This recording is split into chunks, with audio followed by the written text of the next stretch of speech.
Good morning, good afternoon, good evening, wherever you happen to be in the world. Welcome to tradertv.live. We are looking at continued declines this morning. North American stock futures back to the downside, extending losses from yesterday's session. The market overall kind of spooked initially by U.S. Fed Chair Powell's comments before the market opened yesterday around 9 o'clock.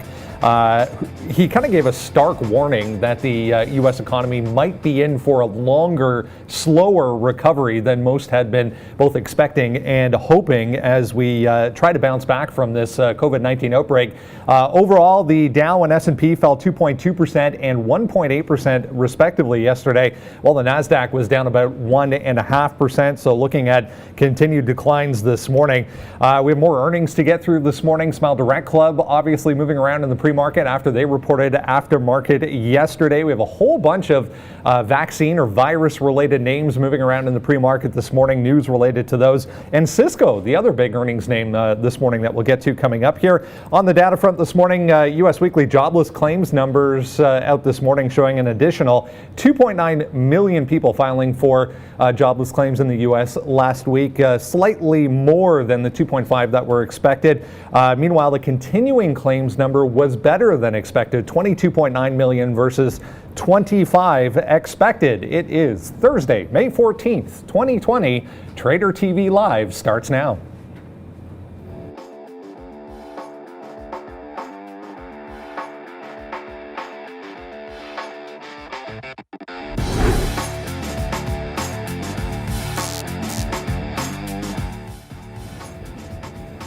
And there we go, guys. A look at Asian markets, rather, from the overnight session. APAC region, yeah, pretty negative right across the board here. We had India leading the way to the downside. 2.5%. Australia also 2.5% to the downside. Everything else well into negative territory. Let's go over to Europe and see how things are shaping up so far throughout the European landscape. Yeah, big time red numbers here as well. 3+% for the most part. Top to bottom, the Swiss market slightly better. It looks like Turkey faring a little better as well. Let's have a look at North America here, heading towards the open about 30 minutes before we get going here. S&P 500, the Dow and the NASDAQ all well into the red now. TSX futures pointing to about 1% decline coming up at the open. We have Brazil open already, trading down 2%. You can see Bitcoin higher today. Crude oils to the upside as well, 2.2%. And gold also back in positive territory. It's been an interesting week. Good morning, guys. Obviously, a negative context once again this morning. We had that big sell-off into the close yesterday afternoon. Things continuing to the downside here this morning.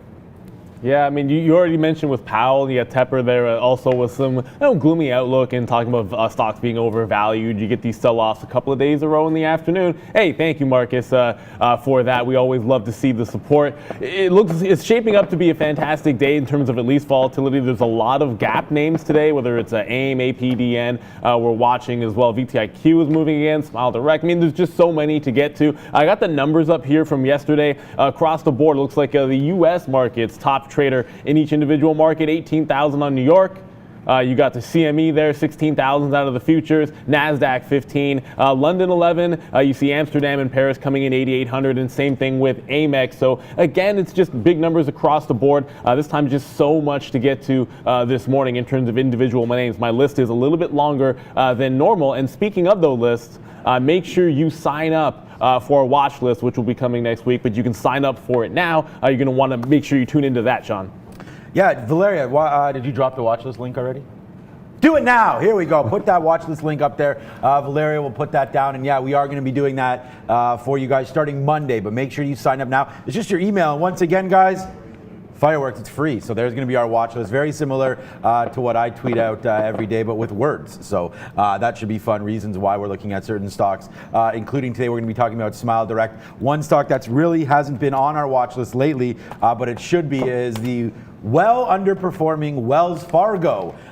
This stock has just been getting absolutely destroyed. I want to go short today, no matter what. You had bad jobless claims there come through at 8:30. So yeah, this is going to be a little bit of a ride for Wells Fargo. Check out this daily chart here, guys. I mean, I bought some JP Morgan, and that's turned out to be a disastrous mistake. But look at Wells Fargo, guys. I mean, $48 back in February, $21 today. Like, this is just an unbelievable fall for such a major, I think they're third or fourth money center bank in the U.S. So Was not expecting this kind of a drop here. Wells Fargo just continues to sort of puke as we go. So we'll see, but it's arrows down on this name today, Brendan. Yeah, we saw over the past couple of sessions with the market, it's heading back to the southbound side. The banks among the leaders when it comes to decliners on the day. Lots to get to this morning. Arun's going to join us in a few minutes here, and we're going to talk some futures levels to watch today. Let's go over to the desk first and say good morning to Valeria.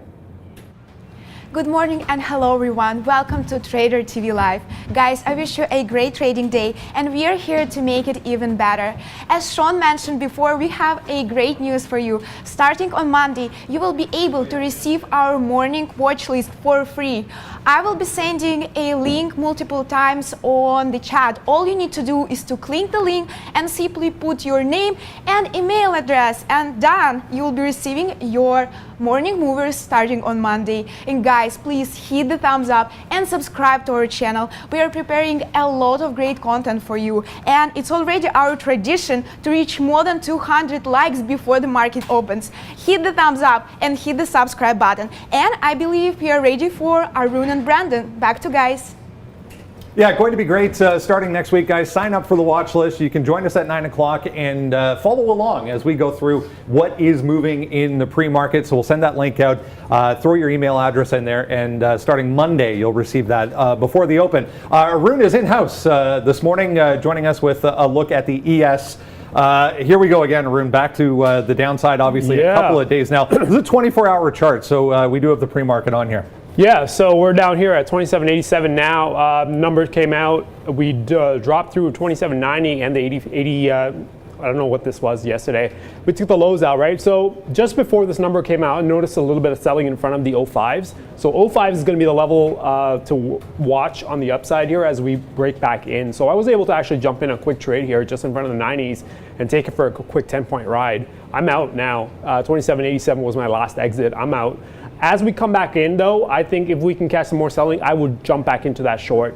If you just block this out here, there's a ton of action here. I just want to see what's in there. Yeah. There's going to be a lot of interest in that area. So let's see what they do when they get back into that area. 28.05 is the first level I'm going to look at, and 28.25, which is the overnight high, is going to be the second level. So yeah, we were saying like this is a 30-minute chart. So we're going back to what is this? I guess the beginning of the month here. Yeah. You can see. I mean, there's not much below here. No. So what are you looking at as far as support or possible support to the downside? Well, that's the thing too, right? I mean, like when you look at certain days, well, how far do you go back? Well, it depends really, because if there's a ton of action down there, you want to keep an eye on it. Right. But in this situation where we're going back to the beginning of the month, there's nothing there, I say just let it go and let the market tell you when the trade's over, right? The one thing I do want to point out, though, you see this range here coming back from we broke out of a 2-3 day range, spent 2-3 days ranging again, and broke back under. Right. This is going to be the big area, which is about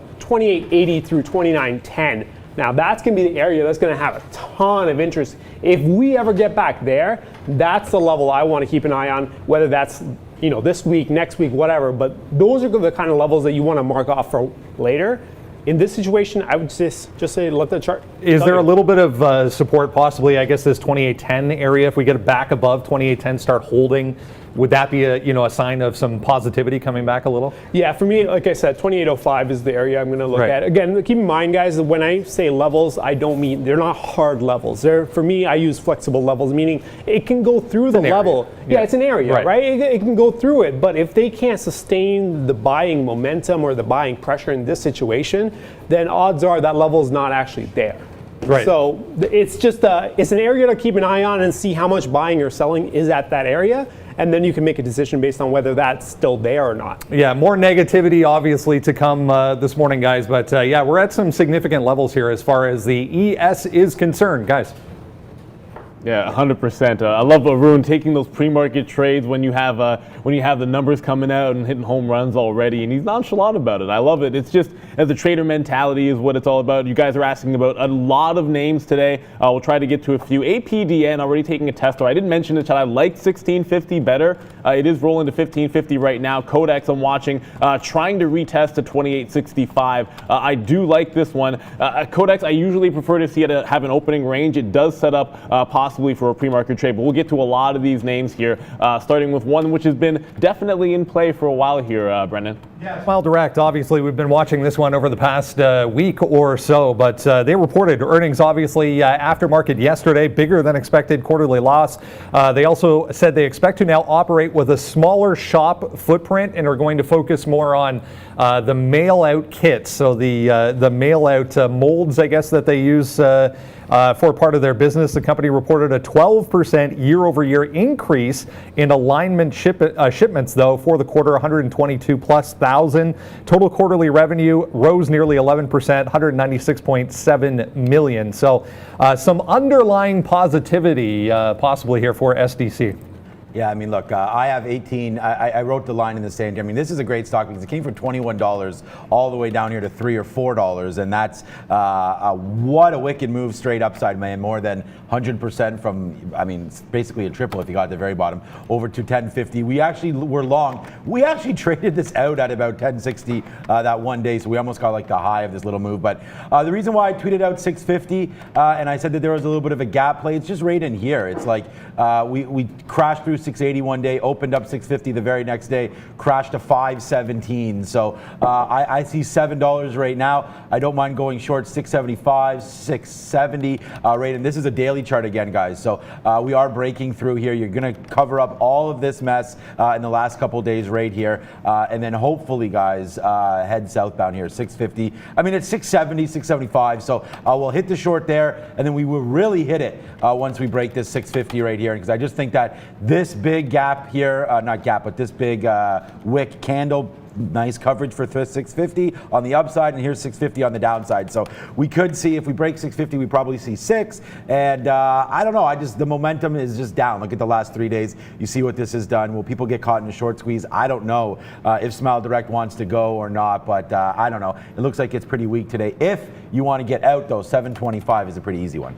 725. I actually, if it tries to squeeze some shorts out here, I am looking at 765 to 775. Was just mentioning there. If it tries to bounce up and rolls over there, I like that short. When it breaks 7, it's kind of doing right here. 650, like you said, this is a chop zone for about 50 pennies here, so it's more of a scalp trade inside there, and it might run into a bit of support for a little bit. That's why Sean mentioned that 650 area for a bigger break, especially if you're swinging on that one.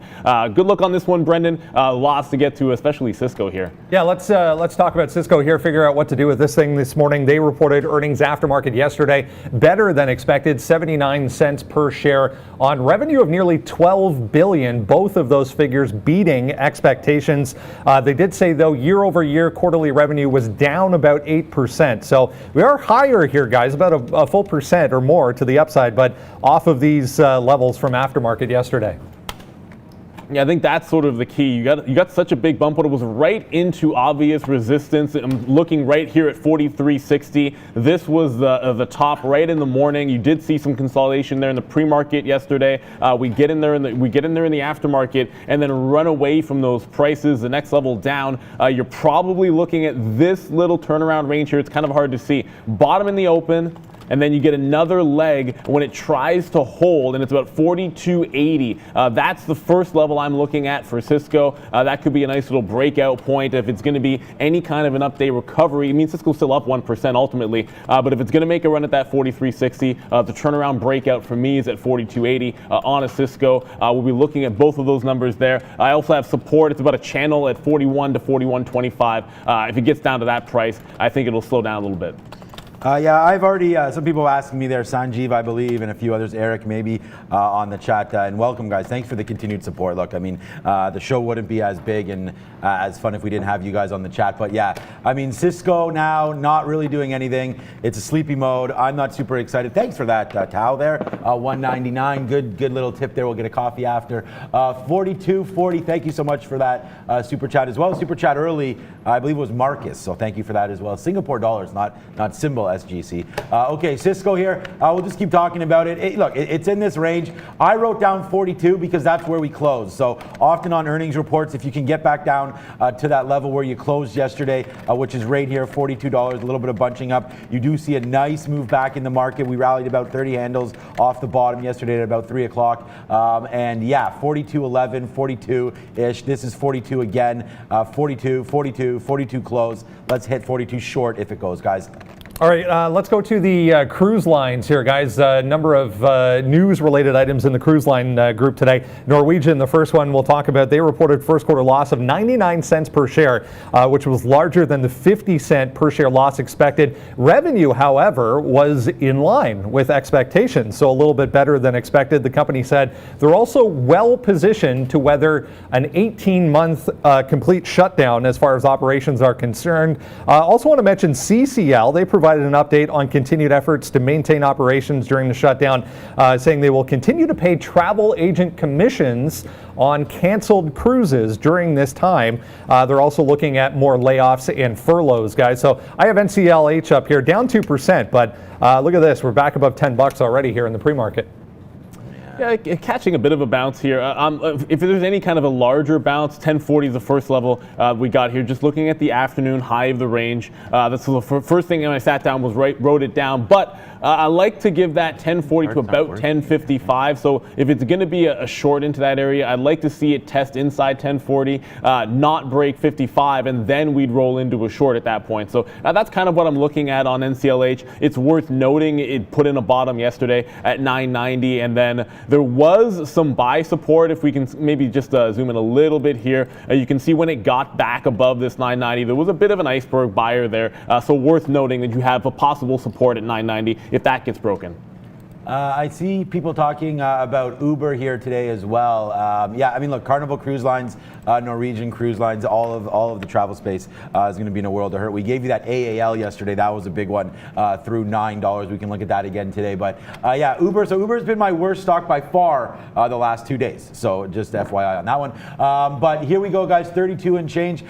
Just looking at some levels here. You guys are asking about them, so why not? 32.25 hits here yesterday morning, then hits here again, fades off, hits here again, fades off before that massive rally into the close like we just talked about as well. And look at the increased volume coming in here to Uber at the close. Of course, that's when they announced that it was 1.9 Uber shares or so to buy one Grubhub share. So that looks like that deal is going to be going through. The state of New York also passed something there that said that they can maximize and cap out how much delivery charge these guys can make on each delivery. But look, I mean, this is going to continue to be the level. This is the level day after day after day that I continue to look at. 31.60, 31.70. If we can get down here, it's also pretty conveniently the bottom here in the pre-market as well, 31.85.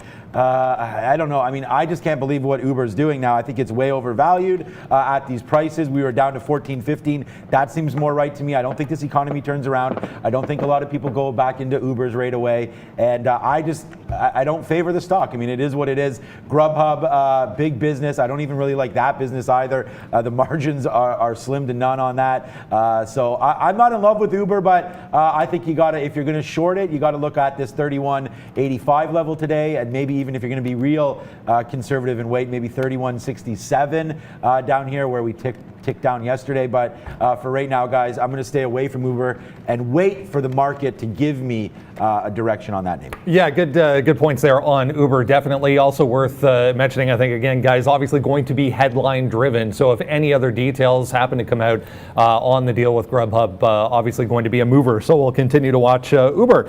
Valeria's favorite stock, Starbucks. A little bit of news on Starbucks today. Not a huge move in the pre-market, but their COO wrote a letter in Seattle newspaper asking for some of their landlords to hold off on rent until the end of next year, pointing to obvious continued COVID-19 concerns. So Starbucks to the downside here. Sean, you typically like this one on the strong side, but looks like 72.50 might be a little bit of a level already here.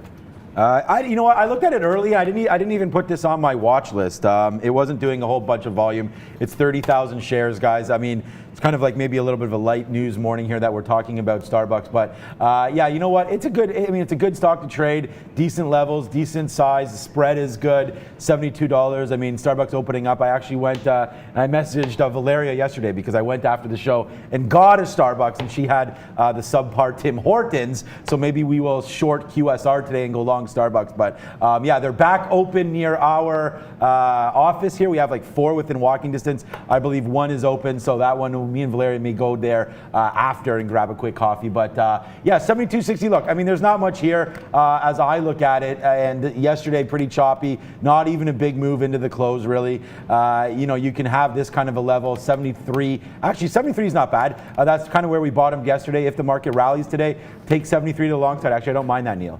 Yeah, I'm actually looking at that 72.65. 74 was a big level as well yesterday. It literally chopped up and down 73 to 74 several times in the afternoon, so it's worth watching that area. Probably some scalping to be done if you can get enough volume throughout the day on Starbucks. Otherwise, it's probably not going to be an exciting trade unless you get those breaks and can capture that trade. One that has been definitely exciting over the past couple of days, DraftKings, DKNG, 3.25% to the upside this morning after that huge flush we saw in this thing yesterday, I guess it was about mid-morning. This thing got a huge flush to the downside. I mean, not much in the way of news on this today. Susquehanna initiated it with a positive rating, so they're starting to look at DraftKings saying could be a $10 billion, or maybe it was $40 billion. I think it was $40 billion industry by the end of next year, guys. Yeah, well, it will be. And I mean, as sports come, I mean, maybe that's a little bit of a high. I don't actually know what it is this year, but you know, they got the U.S. approval. They're obviously a publicly traded company, so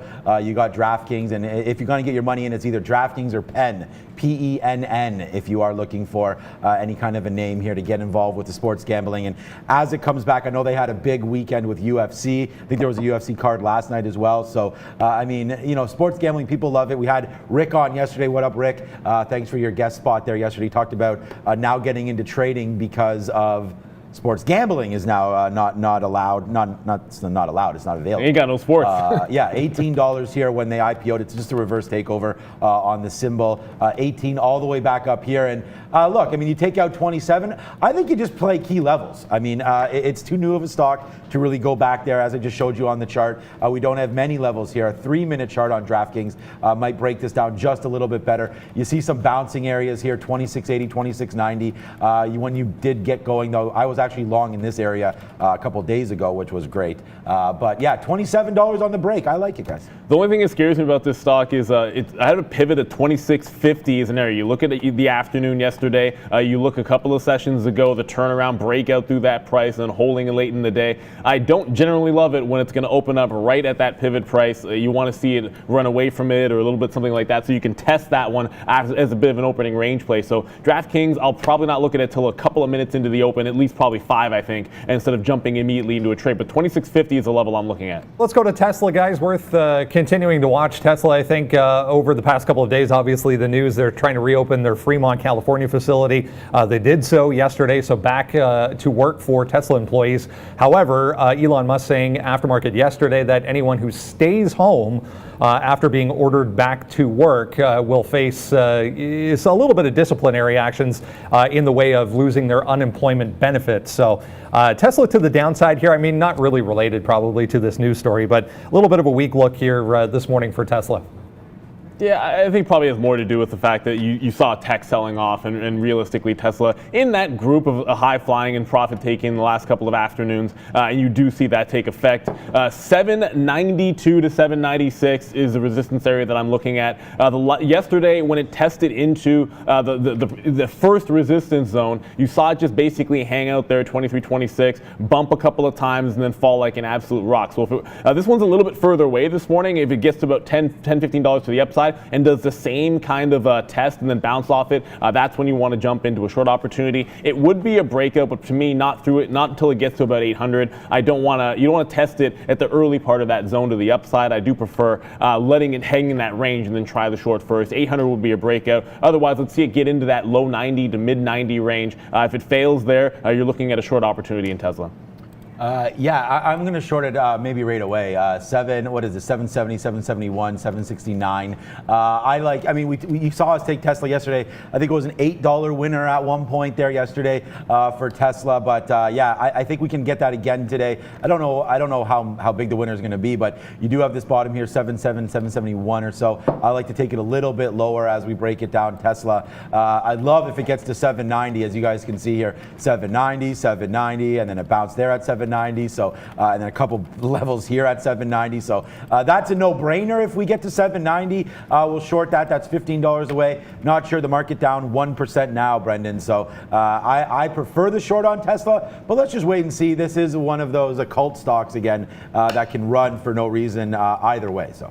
All right, guys, a number of vaccine or virus-related names gapping to the upside this morning for the most part. The first one we'll look at here, AIM Immunotech. They've received FDA authorization for their first human Ampligen trial for their COVID-19 patients who also have cancer. So a little bit of an interesting twist there. The company also reaffirmed their first quarter guidance to the upside. Huge move here. Haven't looked at this one for a while. 35% this morning for AIM, guys. Blast from the past or AIM, and look, I hate shorting things. I shouldn't say that. You may not like shorting things that seem like positive news, and obviously this is good news for them. I just immediately looked at the daily chart, and the first thing I noticed was last pop-up of any significance off this obvious support down here to $1.75 to 2. Stalled right at 350. If I see that, the first thing I'm going to do is, if it fails at the same thing, I'm immediately looking for a short opportunity. Did miss the first chance here in front of 330. I tried to catch them on the way down, just could have quickly got in and out. I didn't like this on the way back up. So I got a better price this time. I like to think about 319 as a short, working this one in front of that 330 range. Sometimes you have to let it test that level off of the open. I think that could be the case here. Certainly room, if it breaks 3 even, you are looking at probably between 270, 280 as an ultimate target at the end of the day for this short. So AIM does look like a decent one to me. You've got another one up on the board there that's interesting as well, Brennan. Yeah, APDN going to be a big mover, I feel, today. Already trying to break back to the upside. This thing, one of those that kind of moves dollars at a time. So if you're going to look at trading this, please size accordingly. Just looking at this 16 even level was already support in the pre-market. So if we get back up to that 16 even level and hold below that, should be a decent move to the downside. Above that, though, you got to give this all the way to 1650. So thinly traded, there is liquidity, but it is a mover, guys. So APDN up 73%. They updated some information on their COVID-19 test kits. They've received approval to use more and sell more and distribute more. So positive move for APDN again, guys. Okay, yeah. I don't know, Neil, if you want to review that. I know you were in some APDN. I just have 1450 to the short side. Haven't traded it yet, but I'm going to wait for that up 73%. 1450 to the short side. You got to get your shorts available if that's possible. If you want to check with your broker before you look to trade this. Yeah, Sean, there was a few names that we actually did have to pay for locates on this morning. APDN was one of them. Codex, Smile Direct, I think as well. We're paying for shorts there, and not unreasonable prices, but you just got to make sure you can pay to play because you want to be able to go both ways. APDN, I worked into a short, took some out. I think probably a little bit too early. Now I'm going to go back into this one. We do have 1510 as a price. I think if it tests is 1560. I really liked 1650 a heck of a lot better. That's why I don't want to dig in too deep. I like if it tests that range. I like a short much better if it shakes some people out, like I got shook out the first time. So APDN is on the table with a couple of minutes to go. As everyone has mentioned, make sure you sign up for the watch list so you can start getting that. These are the names that we're going over here. You can follow along with us. I just got a question over Twitter from Corey. I don't know if you're in the chat, but we'll respond there. Make sure you follow that list because we're going to go through these names. Some of the levels we give, if you miss it, we're just going to jump into the trade. And then all of a sudden it's going to be on and you would have missed the opportunity that we've been talking about all morning long there, Sean. Yeah, I got DraftKings, so just to give you guys an update here. So AAL breaking through 865, that's going to be a short sell. APDN 1450, that's a short sell. Tesla as well. I mean, most of these are going to be short sells. Tesla now back on the radar. Actually going to cancel that order. I was going to take 769 short, but I'm going to wait on that with the market coming back upside here. Uber. Okay, I mean, It's been my worst stock, but we're going to look at it again. 31.90, 31.80, 31. Actually, I'm waiting for 31.67. I want to make sure I'm right if this move does come. If it takes 33, that's a great trade as well, so you guys can go along that one as well. And then, of course, Smile Direct. You smile, I smile, we all smile here. And 686, we're already getting down to that level that I like. So we're going to get ready to punch that short. I called 650. I think you guys were calling me crazy when I was talking about 650 up here at 720. That was on the chat early. Join us early. I sort of gave everybody this trade. We're going to take 675 short as well, and that's going to happen very soon. It's Miss V, Valeria, on the bell today. So get ready, guys. Smile Direct already, guys, a 10-cent spread. I'm not in anything right now. We may get into this one if it breaks through 675, and then again 650 on the radar for Smile Direct Club with only 30 seconds to go, guys. Looks like we'll be ready to rock and roll today with it. Yeah, Norwegian just bounced back below that $10 mark with about 20 seconds to go. So this one looks like it's going to be weak. Remember, 990 was the support level. If that gets taken out, you're probably looking at shorting over in that space. Valeria, of course, should be happy because we're looking at Starbucks today, and we're going to watch that name as well as we drop the countdown. 10, 9, 8, 7, 6, 5. Where's that bell? 4, 3, 2, and 1. Market is opening here. Lots of movement. Whoa, not like already at 680. So this one could come in rather quickly. If it wants to test back to 7, I might look to fade that a little bit. I do have 2 shorts on. One of them was a re-entry into APDN, which is Gonzo. Already $1 in the money on that one. What the heck is going on with you, APDN? Look, the first level I had for support was right here, 14 even, and immediately we're taking this one out for a clean $1. That happened very, very quickly. That one punched through. If it makes any kind of a move back to 15, we're jumping right back into this short. I love this one in front of 15.50. I love it even more in front of 16.50 as well. Yeah, not sure. I thought I had those shares short, but I guess I did not, guys. Okay, AAL, $8.63. That's broken, so we are now short AAL. We'll wait to see what this one wants to do on the downside.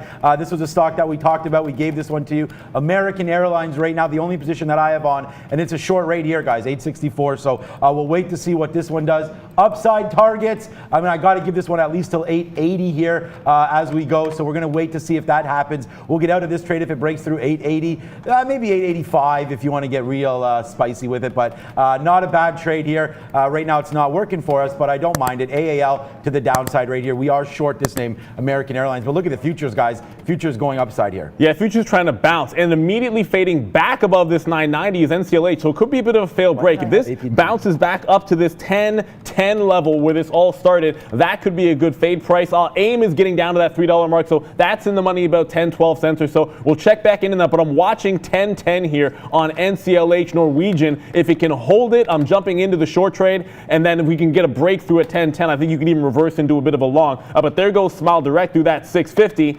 What's going on? What's going on? All my short sales are getting rejected. I don't know. I thought I did these pay for shorts, guys. I gave everybody all of these trades. We should be huge in the money, guys. I hope all of you guys have this. My orders didn't go through. Yeah, no, it's Sean. There's I think something with our locates. I couldn't get the shorts there on Smile Direct, and I know for sure that I put that request through. So look, ultimately, the call's right there. We're talking about these levels here. I know a couple of you guys were looking at 7. Fantastic. We talked about this range. I just jumped into Norwegian here as it rolled back over. 10-10 is going to be my out. Shorting this one after it failed to break this little high that you see here at 10-10. We're going to see if we can't work into this short. AIM continuing to try to test that 3 even. We'll get back to that in a second. But all about the cruise line right now for me, and any bounce in APDN I want to be taking as well. Oh my God, guys! Side. Like I'm honestly sick to my stomach right now because I had all of these trades, man. We had 675. We gave it to you. We had 650 on Smile Direct. That goes down to 630. So welcome to the party there. Hopefully you guys made money on all that. And there you go, Sanjeev. I called that. So we're gonna hit a fireworks for it. Hopefully you guys had that trade through $7. I don't know what happened there. Our broker for something there. We didn't get those shorts. I thought we were okay with those, but we were not. So, okay, AAL here, still moving around. We're going to try to average into a short there. We did take some there at 75. We're still waiting for 880, 885 to blow out there, but we're short $8.65. I do like it. Let's see if we can't get lower on AAL American here as the future's coming to the downside. I'm guessing none of my shorts are going to work. I should have noted at the first time when we tried to hammer 1450 on APDN and got nothing. So yeah, as long as you guys got them, we did talk about it, so that's a good look there. WFC. Yeah, we're going to be happy for you guys for sure. I know some of you looking at Codex, just watch out, 28 even. Look at this hard bounce off the top. This looks like it could be a potential breakout through 28. I was looking to fade this level first, so we are going to jump in and take our first short in front of the train in Codex, but this is a reverse long hard at 28 if it does happen to break. So Codex, quick short 27.80, reverse long if it breaks 28 even. APDN, I did not get the reload, and I'm sick to my stomach about that one. It's now down at 13.70. I think it got as high as maybe 14, 20, or 30, but immediately Codex trying to bounce off this 28. If you can get down in front of that 27, we'll see if we can't take about 50 cents. Otherwise, it's a breakout long. Yeah, sick to your stomach. Yeah, that's exactly what I am right now too, because I had all those trades, man. APDN was a couple hundred shares there through 14.50, and again, we could be up. I mean, it's not that much. We'd be up a couple $100, but missed that one. That's why you guys always double check your shortable shares, because I thought we had them, we got the approval, but we'll just wait on that one. WFC, I did talk about that. I'm still waiting for 21.90. The worst bank of the bunch here. Let's wait to see what they can do. WFC down 1.8%. Not doing anything yet. We're going to wait to see if that one can take out this bottom 21.90 or so here on WFC. What else have we looked at? Uber today. I don't need shortable shares on that one. 32.70. Again, nothing happening on Uber. Don't mind if you take out 33 to the top side, guys. Hit us up, subscribe, like. We do have our watch list open now as well, so you can hit that up. Wow, there goes Cisco. Cisco with the big move up here. Not sure what. I mean, we had earnings, but we were not expecting this one. An easy trade through the pre-market eye of 42.80. Wow, Cisco getting jiggy with it right here, Brendan. AIM Immunotech, another one moving to the upside here, guys. Watch 350 up here. If we stay below 350, might get a flush all the way back to where we were yesterday. But right now, holding the bottom end of this pre-market range, that AIM, guys. Yeah, Codex had the breakout there. I had a 28 stop order. It doesn't fill until 28.50, a bit of a delay, but there's the break. I hope you guys reverse this one to the long. Again, I'm going to be a little bit upset about this one. It can get all the way to 30 even on a move like this, and 28 was the price that you definitely wanted in here. The only two positions I have on, I will throw them up for you so you can quickly see what we're working with. We're going to work on that Smile Direct. I'm going to get those locates one way or the other. AIM short 319, that's working its way back up to that 330 range. 340 is the stop. NCLH, Norwegian, short at 997 in front of 1010. Those are the two positions we're working with. I'm still looking for the breakout here back up towards that 1450 mark in APDN to be able to get back in. Brendan, what do you got, bud? Just checking on Netflix here, guys. All-time highs this morning here for Netflix. 3% move. We've gone from 440 to 452 in a straight line off the open, guys. Yeah, wow. Netflix, a good one there. I mean, everyone's stuck at home and chilling, if you know what I'm saying. But, okay, let's go Beyond Meat here. We're going to go a decent amount of shares here long if we break through 137. We like Beyond Meat to get going here if the futures rock and roll. So that's going to be hopefully a trade for us. XOM, we'll wait on that one as well. That's moving around today. It looks like XOM, wow, down a nice little 3% today. So XOM fading back down as oil continues to go upside. So crude oil today up 3 and a bit percent. So XOM fading that through. Don't even tell me what Smile Direct is at right now. I do have 652 oddly enough. So I mean, it seems like there's still a possible trade in this one. I'm just sort of re-engineering these the request here to be able to get those shorts. Obviously, there's still a play to be had. We talked about 7 even. It did test back up and fail at 680. So there's already one rollover that looked pretty good. You guys were talking about Kodak. You're absolutely right, Marcus. 30 is certainly the next level on that 28 break. You had to catch it. I wasn't willing to chase it, so I wasn't willing to go long. My stop already didn't trigger properly there at 28, so I was able to cover at 57 instead of at about 20, which would have been more realistic. Norwegian, I should get back to, guys, to the south side. Got to manage your winning trades as well. This one is for the second time testing the bottom here. That's 980. So what I'm going to end up doing is take some out on the bid. If it bounces up, we'll get more. If it breaks 980, which is the low, we'll add in that way. So I'm hanging on to a core position of Norwegian while allowing myself to maybe add to it. Short at $10. It's already a good one. I don't know that it'll be as good as the airlines were yesterday. We'll stay short side on this one. Unless it breaks 1010, you'll probably see me net short this almost all day. Okay, guys, and we just did take Beyond Meat there as well. We're going to try to get some more shares short. Beyond Meat in and out there. In at 137.11 there. Took some at 137.72. So a quick little scalp there for a winner right there on Beyond Meat. Okay, AAL does go up to that 880 spot and failed. So I think that we can probably go some more short. So we'll re-short this one. We get out some 885. It does take it all the way to the top. But like you know, 1, 2, 3, we are shorting AAL. This one wants to keep going upside, so we may be on the wrong end of this one. But our Beyond Meat through 137 looks like that should be okay. We will wait to see. 888 was the top. If it gets taken out again on AAL, then we will be done this stock for now. 888 is our out and our kill spot on AAL. What's up, Brendan? Another vaccine name, guys. Altimmunotech already gave you a nice reversal up here, 560, 575. We get a bounce anywhere into the 5.5, 530 to 5.5 range. Might be a good short, but ALT coming back in a hurry as well, guys. Yeah, and coming back in a hurry is APDN to that upside, and we did talk about wanting to fade this one if it made a bit of a retracement. This is the level I'm looking at, 14.50 or so. It's got a big spread on this stock, 20 cents or so you really need to get hit on that offer. We are working that NCLH short. It's now 970. We added back into this one, so we're continuing the short on NCLH. Guys, Beyond Meat there, a nice little runner, guys. Once again, going up through 137.90. This is a dollar winner. We tested 138 there and then faded back down. So we're going to wait to see what happens here on Beyond Meat. A nice little dollar here. I know you guys, a lot of you traders looking at this name. So we're going to wait to see what it does, but it does fail there at 138. So look out below. These futures coming back in now. We finally get that short in Carnival breaking through 1150. So yeah, if this market wants to keep going down, hopefully we have some decent winners on for you now. Carnival and Beyond Meat. I mean, short one, long the other. Hopefully the market doesn't matter too much. Got to hit that floss. I know you had some wins there, Sean. I'll hit one for you there.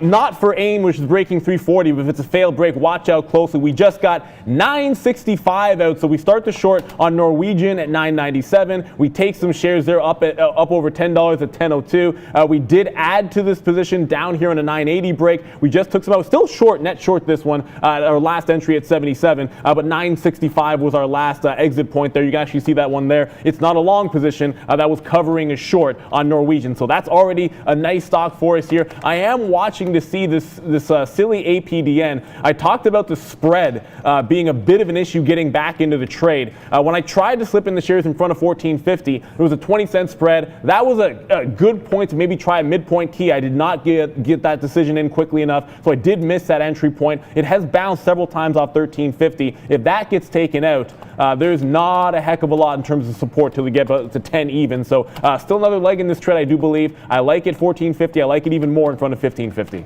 Yeah, exactly. And Dimitri, if you're watching there, I need some pay for shorts too, because it ain't working out. Okay, AAL here, bang it up. Here we go to the downside here on AAL. We take more shares and bang. Look at this, reload. Guess what, guys? Chicken dinner winner for your boy once again. So let's just keep going downside here if we can. On AAL, we get a false break out there, 885. We talked about that. I didn't like it, so we reloaded back down here at 78. Then we reload again at 75, and then we get some out 66. So let's wait to see, man. I got some bids 65 here. Let's see if that gets hit. Come on, 65. We're waiting for that one. Hopefully that comes through. Nope, it bounces off us. What a surprise. Now we'll wait for 860 to the bottom side here on AAL. Good winner. Oh yeah, by the way, CCL right now, guys. We are short 1147. So this is a nice little 10-cent winner to go on CCL. So let's keep watching that one. Our Beyond Meat, though, falling down $2. We're waiting for $134.25 will be our breaking spot right here. So let's see if Beyond Meat can't get going as well. I had a support level on that one way down here at that 132 mark. But you do look at this range, it's worth sort of noting at the close, well, in the last little bit in the afternoon,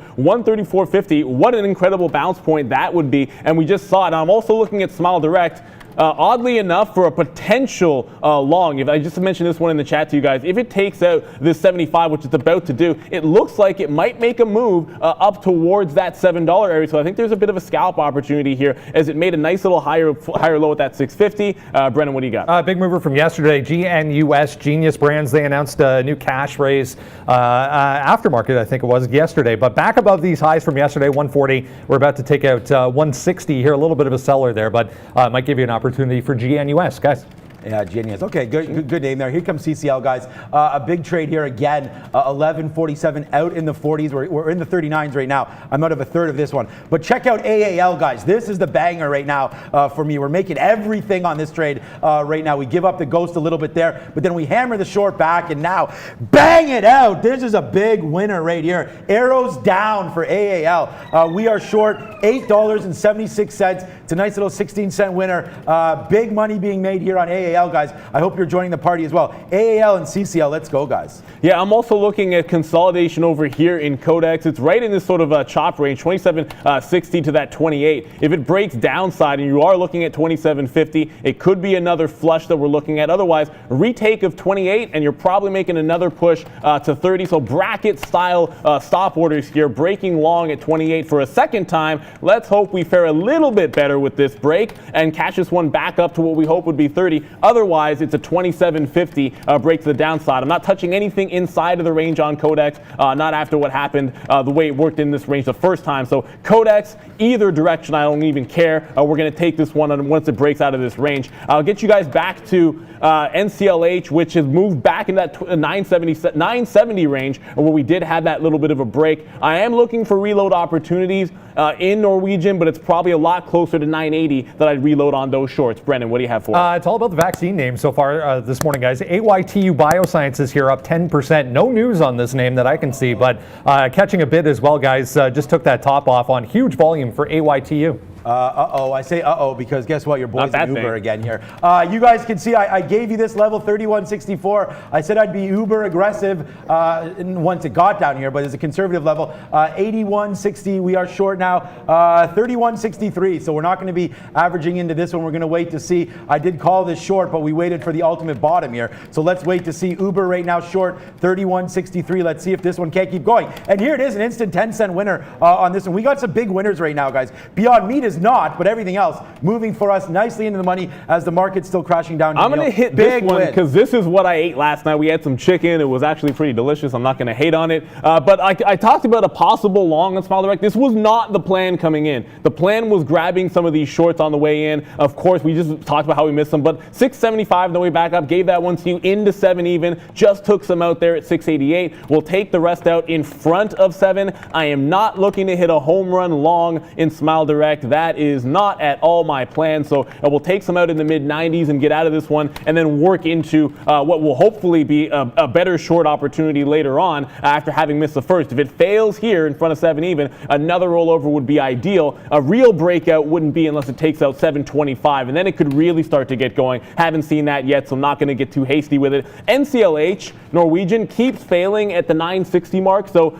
I'm just going to work out of this one right here. We'll take a 17-cent win on our last entry point. We started this one at $10. It's now bounced off $9.50. We're going to take the money and sort of run away and look for a new entry point. We know Neil loves chicken, guys, and there's Uber. Nice little win there. We take some out. 438s there, 55s, 54s, so on and so forth. So big win there. Finally on Uber, taking out that money. So that is a good one for us. So we are confirming Uber right now. We did take some out. We still have half. We'll wait to see if it's going to go back to the downside here. Big win on AAL. We took some out 55. That was a good one. As the market rallies back, we're not going to dump this yet. Fade this one to the downside here. We'll pull up our board here so you guys can see what we have. Welcome to the show. Thank you so much. Hit that like, hit that subscribe button. But right now, this is what we have on board here, and it's a pretty good one. It's 15-cent winner on a lot of shares for AAL, so that's good. CCL, we've rinsed it, but we still are short on that one. That's a 9-penny winner. And Uber is a 5-penny winner, but we were happy to take 15 cents on that. So we have 3 shorts. They're all working out. Unfortunately, our Beyond Meat got flushed down the toilet. I'm going to review that in a second once I get out to some of these orders, but there's Beyond Meat flushing down, guys.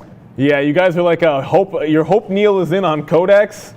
Yeah, let's talk about Codex again. This is the second time we're going to talk about that 28 levels. I just got executed out of NCLH. So look, I'm going to look for another re-entry point when it comes to Norwegian. We're just going to keep taking the money and running like we did in UAL yesterday. Look, this is why you got to follow along. Make sure you get the watch list for us. We do talk about as many names as we can. Sometimes we're going to miss trades, and I've done an abysmal job getting into this long twice now on Codex at 28. So there it is. It's going to make another run to 29. Looks like even in 30. What I would say, as someone that loves to short these names, if it fails lower than this 72 mark, call it 29.50. You are looking at a rollover short opportunity in Codex, despite the long looking so very, very good. Smile Direct, I did not get that second leg out. Ultimately, we did like this one into the 10 even area. I wasn't able to get the rest, 7 even area. Wasn't able to get the rest out in front of that. It is coming back down. I will not let it break even, which is 676. I like to short more on Codex unless it breaks 725. So that's what we're going to work with. Brennan, what do you got? Yet another one to look at. VBI Vaccines, guys. Another vaccine name coming up to 190 here. Huge relative volume coming into this thing, up 5% so far, guys.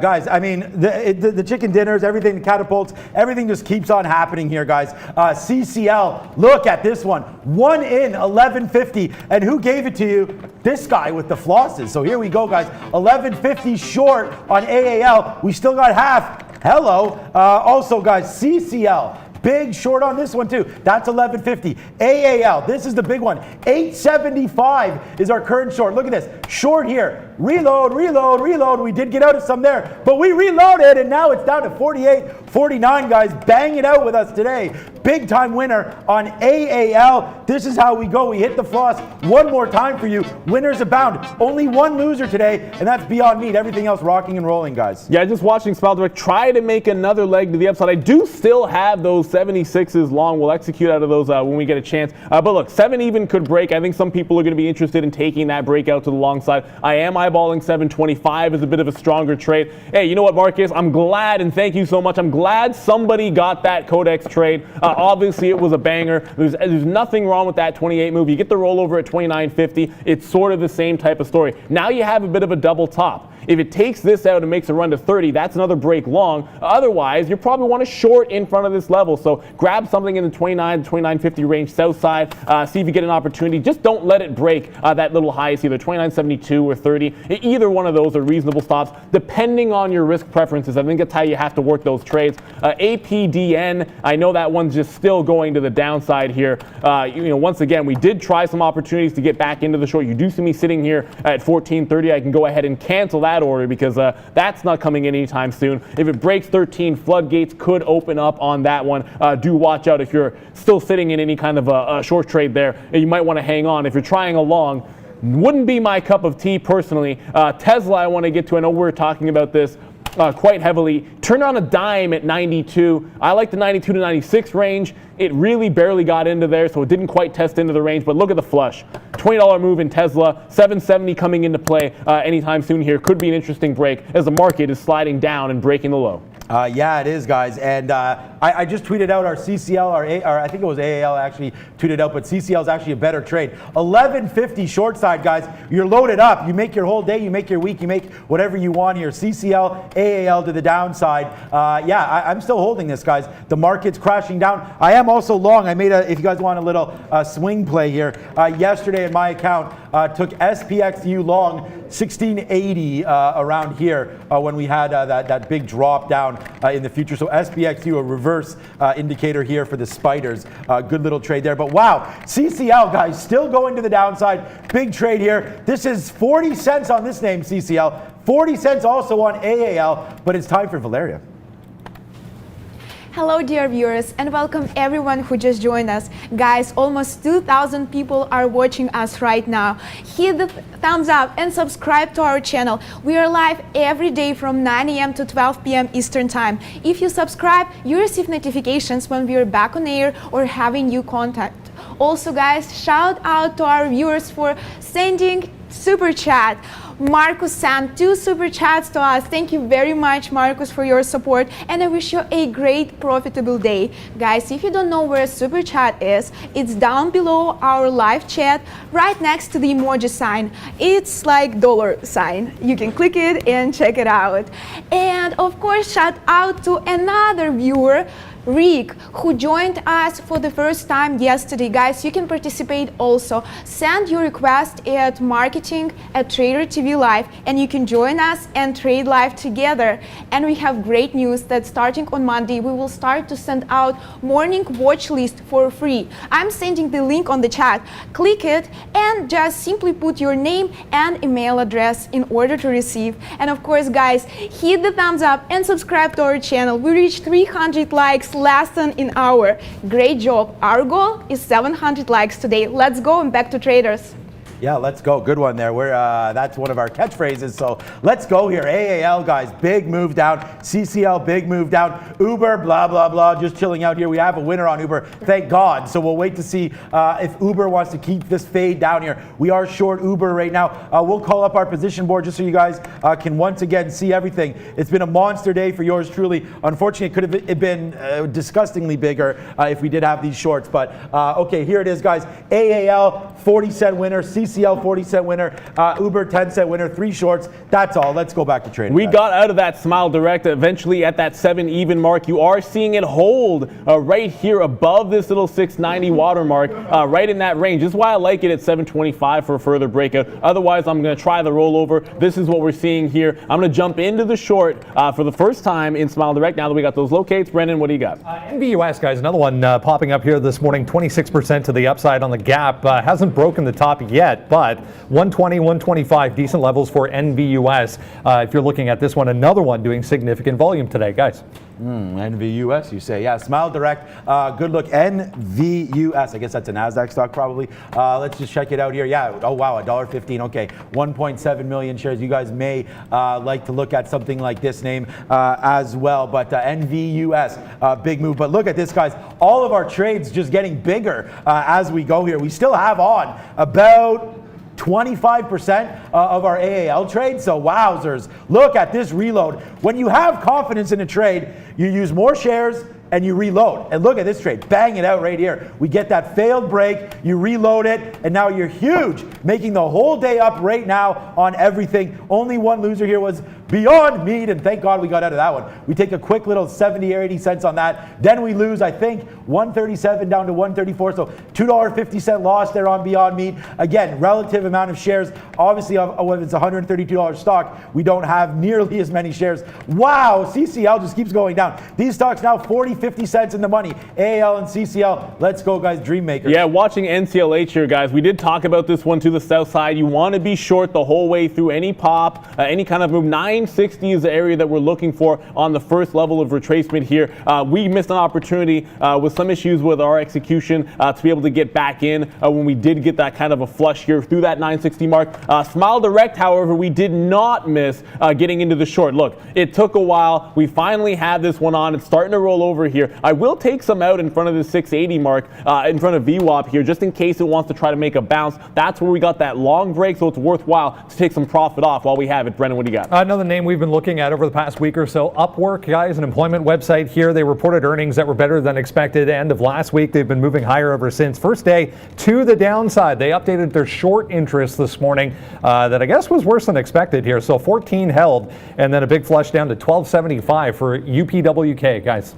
Okay, guys, here it is, guys. Finally, we go, not perfect, but we hit this because it's our favorite game. Now Uber falling down, so thank God there's a little quick catapult on this one. Uber to the downside, it bounces off 31.50. You guys know where we're short, 31.63. So we're short right here, one trade. We took a little bit out on the 75 break. Now we're cashing in. There's a 49 print, so banging it out. This is 15-cent win. We only have a couple, there we go. We're out of Uber right now. Cancel all of our positions. Nice little win on Uber, finally. So we'll hit the cowbell. Wake up, America, India, UK, wherever you're from. Finally, your boy catches a winner here on Uber. And yeah, AAL, still destruction territory on this one, and CCL still destruction territory. Guys, you know what? I think it's a little bit of an early time for some fruit salad because the winners are here. They're plentiful. You know what? Forget you do salad. that. I'm going to dance it off because I finally actually get the fill-in codex that I was looking for. 2750 gets taken out to the downside. Let's see if this is going to be the flush. We missed 28 the first time, missed 28 the second time, despite having our orders ready to go. If it takes out 27, this is where you want to hold onto your short, button up and wait for the ride back down to that 26 mark. Again, we did like that double top. I think you want to go with a tighter stop on this trade. However, if it makes another test at 29.50 or so, you don't want to hang into this short too long. So just a couple of positions on here. That's one of them. NCLH continues to break to the downside. 940, you got to get any kind of a short you can, a Norwegian, not even wait too long for it because it just seems like in an instant it's breaking new levels to the downside. Guys, I hope you also had, we had those issues in the morning, but this was another trade that's going to cost me hundreds of dollars as well. But look at this trade. We gave you Boeing. You can hit the rewind button. I don't even know where it is, but it's a home run if you did take it. This was a 118 break given to you guys. I talked about Boeing. We called it up in the pre-market. Just rewind. It's on YouTube. You can rewind if you want. That 118 and change downside. Hopefully you guys have that. A smooth $4 on this one. Everything's still cruising, man. We are just loving life right now. What's WFC doing? 2261. Wow. The banks going the other way. We were looking at 2190. We did not get filled here. That's a pre-market bottom. We were waiting for that to break, but does not and goes the other way. Let's look for some shorts now maybe in this WFC here because, that doesn't make any sense. Okay, AAL now, days low, just keeps on taking here. We're short 874 AAL. Check the positions at the bottom if you're new.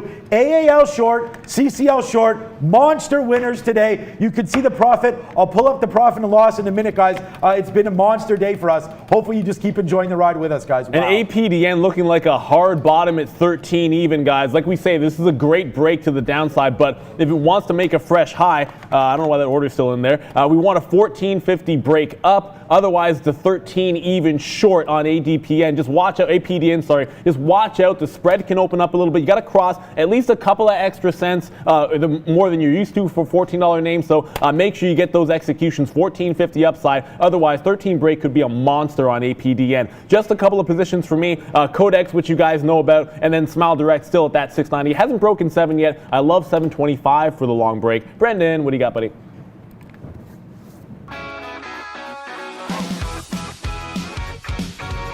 Hey guys, 10 o'clock. Let's have a look at North American markets here. Another interesting day setting up here to the downside, as we said. Extending gains here, 2771 now on the S&P, 1.7% into negative territory. The Dow following suit here, 1.8% to the downside. Tech stocks tried to bounce a little bit at the open, but to the downside as well, about 1.5% there. Small caps, getting hurt today, almost 3% for the Russell into negative territory. Here in Toronto, banks under pressure, some earnings out for the Canadian banks, not good. 2% to the downside for the TSX, the BOVESPA down in Brazil following suit as well, 2.5% into negative territory. Here is Manulife in Toronto, guys.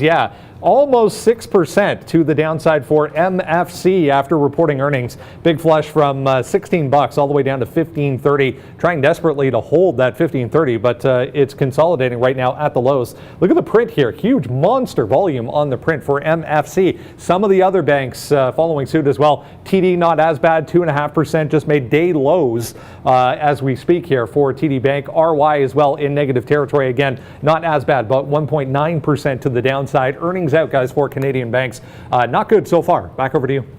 It's bad. And I'm glad Neil had APDN shorts in early on our system because there was no easier trade today than APDN. You guys should all be up quite a bit of money on this one, that's for damn sure. 1450, this break was an unbelievable break, and it doesn't really get any easier than that. You just keep fading this 1450. I hope you guys, I'm unable to get shares. We're going to figure that out. Hopefully very soon we can get that figured out because that was such an easy trade. Hopefully you guys had that one. APDN 1450 break. I just wanted to bring that up because that was one trade that we definitely missed, as well as Smile Direct, although that one's bouncing up, but this was such a great trade off the open. I'm hitting the fireworks because it's finally come due on Codex there.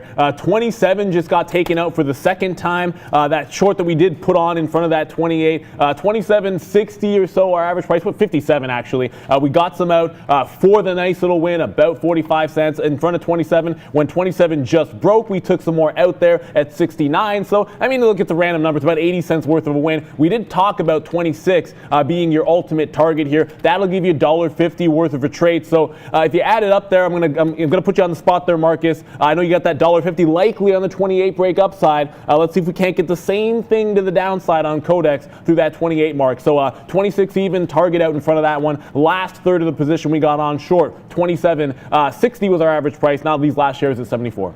301.50 on Apple. Yeah, just looking around, guys, to see if we can find anything else.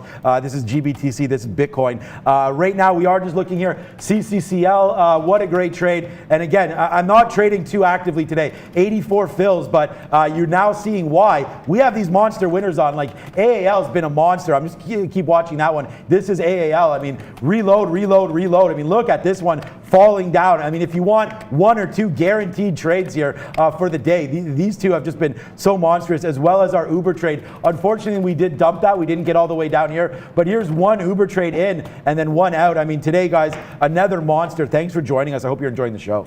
Yeah, and look, we just mentioned to you 26 even was the next stop down on Codex. It's running into a bit of a bid here. I do see an iceberg that I'm going to join it at 26.30. I'm not going to quabble over 15 or 20 cents. 26 was the target all along. I do anticipate it might have some trouble getting through these bottom prices here and catch a bit of a bounce. If I can take $1.50, I'll take $1.50 all day, every day. Brennan, what do you got? AKER, another crazy one so far today, guys. This thing's been halted once, twice, three times. Now reopen again around this $5 even mark, but they announced the partnership they signed to develop a COVID-19 vaccine has now produced their first prototype for a vaccine. So AKER up about 40% too, guys. Yeah, David Akers, kicker, Philadelphia Eagles there. Great kicker there. Okay, as we're going, guys, let's just keep looking, guys. CCL, we're taking some out in front of 11. I mean, this is a 45, 50 cent winner now on CCL. So giddy up if you're on this with me. You do see some size here at 11. You may want to look at this as a turnaround spot here on CCL. We are very light and getting even lighter on this stock right now. You can see taking some out here ahead of this 11 number. We want to hold some on just in case it goes. I mean, if you're looking for big winners, this is where you're looking here today, guys. Here it comes, CCL to the downside. Carnival Cruise Lines. Who the heck is getting on a cruise anytime soon? Not I, and not anybody apparently. CCL now breaking lower. So is AAL. The party continues on all these names, guys. I'm just cruising right here, looking to see if we can't find something else. Going to check out Microsoft and Apple as we go, guys. Yeah, those cruise ships getting in some pain. It's hard to see how anyone's booking these things, but apparently they are. NCLH rolling over another time at 9.50. So we are going to look back into this one to jump into the short. It did tick below its initial 9% to the downside. It did tick below 10%, so it is now short sell restricted. That means you have to get hit when there's an uptick. So you either sit on the offer or you can't hit that bid without the benefit of an uptick. I'm going to work back into a position here in front of this 9.55 short trade that was a bounce point that we're looking at before. I did get the break on APDN. Sorry, I keep getting that one messed up. We're going to give this one some room. We've already taken a monster winner on this for the first short. We're going to give it a little bit of room for this secondary play. It did make a move into 14, but this consolidation range here, 13.50 to 14 is what concerns me. I'm short in front of that 50 mark. That's what it's going to be all about. All out of that Codex, but guess where it is? Back up to 28. You know what that's going to mean, guys. I'm going to be reloaded, and we're not going to ask you guys where that's from, because if you don't know by now where OK I'm Reloaded comes from, then you're not paying attention to the show. Speaking of paying attention, I hope you guys have all signed up and for that watch list. A lot of these names that we're talking about here, I know it's going fast. They're all names that we covered at 9 o'clock to 9:30 before the open, with levels, opportunities. Even if we get or don't get the trades, we've definitely given you our ideas on them so you can execute whether you like or not, or just maybe learn a little bit of something there. So just jump back into Codex after that win. Still have that stop at 28 even. Yeah, good trade there, Codex. Yeah, I mean, for me, guys, today, like I said, we'll have to look at some other names, but we're already done. I mean, it's been such a monster day. Nice little rally back here, though, in the market. Let's just talk about some of the trades that we are now out of here. AAL, we punched out. We're very, very small on this one. Pretty much nothing left at all. We'll get out the rest at 850 if that does break. CCL, the only embarrassing thing about this one is that we didn't reload the long. I gave you guys that long at 11. I said, this is why we're getting out. There's some big size there at 11. I love to trade off of size. We did have a lot of questions. I've been getting a lot of messages about private training and things like that. We're not doing anything like that yet, guys. Hopefully soon we'll be able to do something with that, but we need subscribers, so hit that like, subscribe button on YouTube and you can join the fun. Yeah, I said some love there for Philly. I'm a Packers fan, so yeah, love for Philly as well, but Green Bay obviously is where the heart is at, so we'll see what happens if the NFL season gets back on. I heard Gary Bettman talking about NHL season. I thought NHL was a done deal. It wasn't even happening anymore, but apparently it's going to get back on. What's up, Brendan? Yeah, they were saying if they have to, they'll play in August and maybe even September for the NHL as well. So hockey apparently coming back. Sean, you had AAL. Here's Delta. Just posted that note on Delta. They came out just a few minutes ago saying that as of the fall, they're going to have as many as 7,000 more pilots than they will actually need. Guys. Okay, that doesn't sound like a very good thing. Guys, I mean, I hope you have this one, CCL. I mean, I hope you have this one long off $11. I mean, we gave that one to you as well. So another big trade if you do have this one long off of 11. But right now, yeah, news about AAL there. Yeah, not good. We know that there's no one going to be traveling anytime soon, which is why we also gave you this Boeing short. And again, we had shortable problems. Looks like they're fixed now. Boeing 118, that was a great call, all the way down to 114. Even looked to fade Boeing even now, but watch these futures levels bouncing. 2790 is a super key level in the S&P 500. It's about a 50% retracement from the high and lows. They're right in the middle of the all-time high and that bottom 23 we made back in March. Yeah, and watch out if you reloaded in Codex. That 28 mark to me has got to be sort of an obvious out there. That's where we'll take it off. We're short here on that name, but also reloaded into NCLH Norwegian. But this is a 955 play here, guys. This one breaks to the upside. It's put in a bit of a bottom. And for those of you that like to long pick, now it's made a low. It's trying to hold a higher one. I've rolled back in to see if it sustains the downward trend. But if you're only going to be a buyer, that could be a potential break for you. I'm just going to cover a short at that point. I'm not rolling into the long. You're going to have to sort of I don't know. You're gonna have to roll over my grave on this one. I'll be, if it breaks this range, it gets above VWAP, maybe I'll consider going long in Norwegian, but I'm really not at that point yet. Just shorts for me. Codex, ADPN, APDN, and Norwegian to the south side. Let's check out some banks. JP Morgan still down. WFC, though, is up, so that's a little bit surprising to me. JP Morgan 83.50, let's call that up. JPM here at .NY, of course, on the New York Stock Exchange. I thought today that WFC would be getting kicked, but right now, I don't know. Brendan, can you find out? I don't know if there's anything different about WFC today, because we are up almost 2% and straight moonshots here. I know it's underperforming. I mean, that's why I liked it to the short side, but right to the moon here, WFC, we may want to take out some $23 here on that one. I can't believe I'm actually saying that, because I wanted the short. I did all my work to the short side on this name, but $23 here, no signs here of anything. 25 is where I thought we'd go on a long, but 23, nice little move up on WFC. We'll wait to see if there's anything there, because the best bank of them all is JP Morgan, and that one's still down. So we'll find out more about the banking sector soon, guys. Yeah, watch for a 3-even break on AIM. I bungled that one the first time through. We're not going to make the same mistake again. Now we've allowed it to test the top. It didn't break the high, but my stop did trigger. And again, you see the high. It's right here on the chart. You can see it. It's 350. That's the level I called. I did stop out shy of it. That's obviously going to be a bit of a mistake. Codex, look, guys, take some profit in front of 27. Again, I have 40 cents on right now, which I should go ahead and do, and then work for that break. But AIM, we're going to jump back into in front of 3. I think you can take a 3-even break. I think you can also work this one in front of VWAP here, 320. So I will start to jump back into shares of this one. APDN is testing back to that 1350, but that's going to be the target zone for me. We're going to get some more shares in front of this 13 to 1350 range, and then a breakout through that price. But Codex to the short side, NCLH is testing 955. We'll come back to that one. But first, we need to get some upgrades and downgrades. I see a nice name on that list there, Brennan.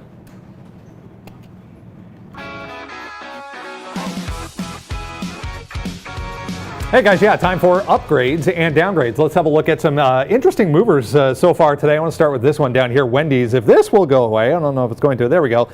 Still negative territory, but Wendy's trying to get back to the upside a little bit, even with an upgrade. All of these are still in negative territory. United Rentals, CVS Health had a little bit of a push off the open as well, but still to the downside. Adobe, an interesting mover off of the open as well, gave you an opportunity on the short side. Cosmos Energy really getting hit today, almost 9% now. And yeah, there's Smile Direct Club. Let's have a look at a couple of these so far today. There's Wendy's.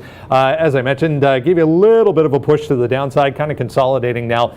Big buyers stepping up here, trying to hold this 1950 level for WEN if you're watching it. Also, Smile Direct, big time volume on that flush, all the way down to 625 there. You can see big volume spike. We're back to $7 for SDC. 9% though, guys, for Smile Direct. Back over to you. Smile Direct is certainly being a mover. I haven't gotten back to it after, sort of eyeballing these shorts, which I really liked. I did say 725 is going to be breakout. I will sort of stick to that as the level that I'm working off of here. If it gets above that price, I think we can certainly consider a long. But watch it bounce a couple of times off VWAP. It's going to be hard for me to stay away from this at 680 if 680 holds again on a long trade. So for now, I'm going to roll into short 680 break.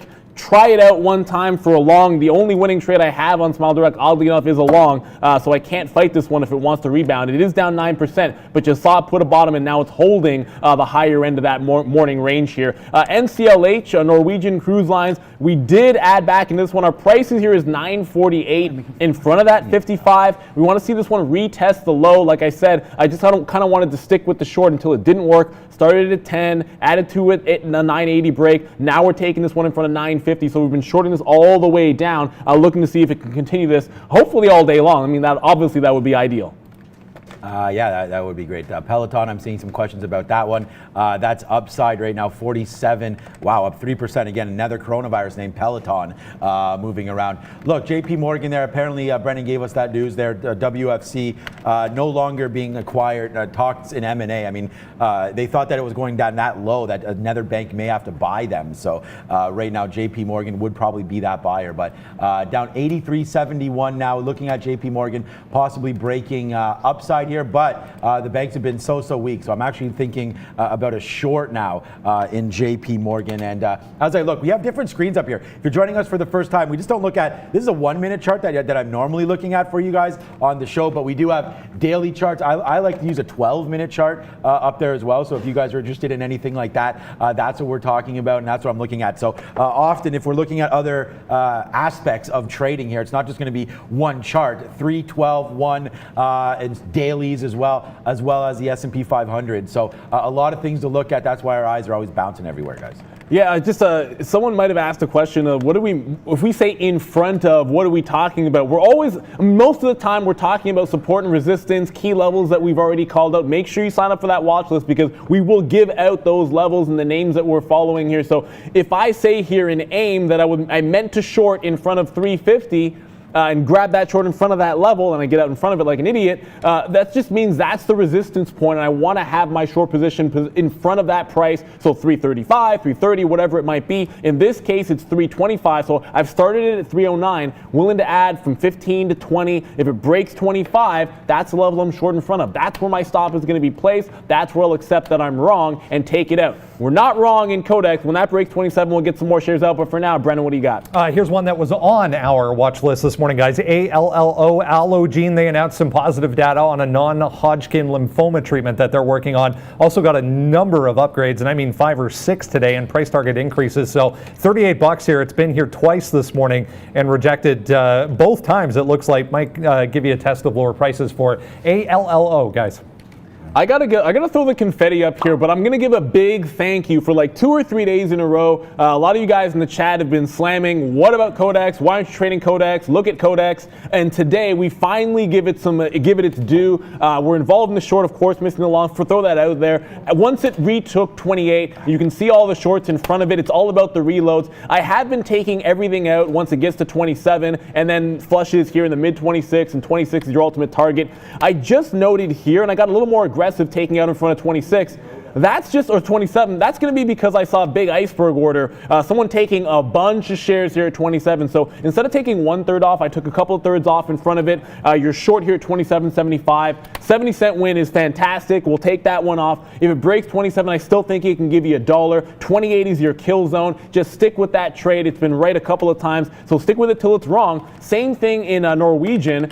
I just got a little bit greedy here in Norwegian. It just came all the way down to the low, and I only grabbed a little bit out. Took a quarter of my position at the low of the, just in front of that low of the day here, in that 930-ish range. So we got the 950 short on. If it breaks the low of the day, I'm going to be loading this short up, holding it. Any kind of a pop, we're going to be reloading it. Love the cruise lines short today. Brennan, what do you got? Gold, guys. Gold moving today.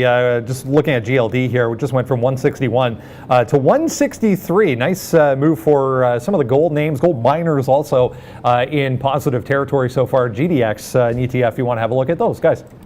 Yeah, GDX, gold. Yeah, gold's been on fire recently. Look at Beyond Meat, a nice little move to the backside here as well.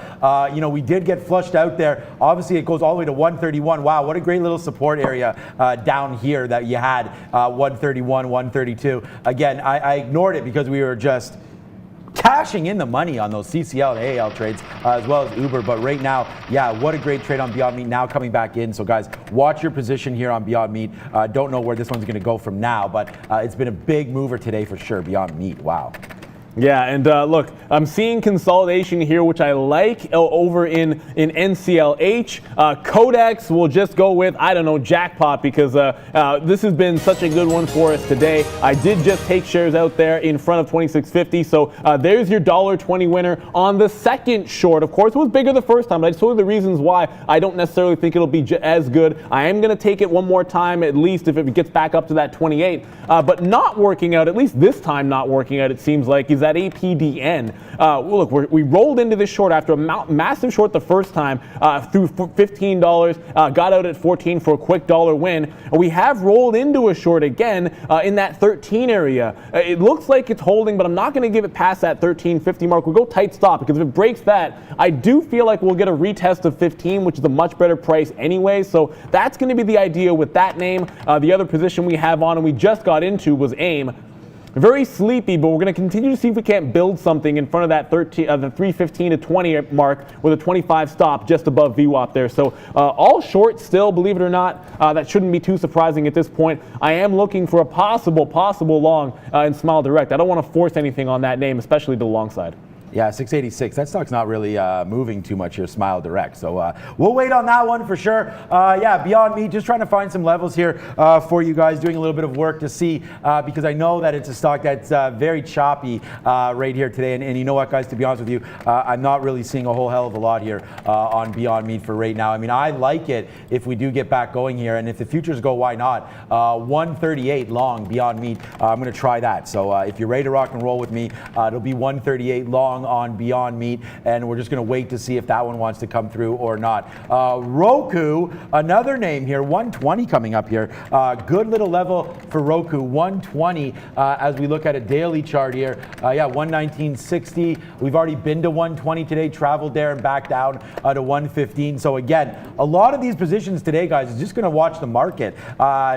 That's about it. I mean, maybe we should be trading the S&P 500. Let's check out Roku quickly on a daily chart here. Quick. 120 and change. Yeah, we do have these little bottoms down here, 120. I don't mind it. Let's try a Roku long 120.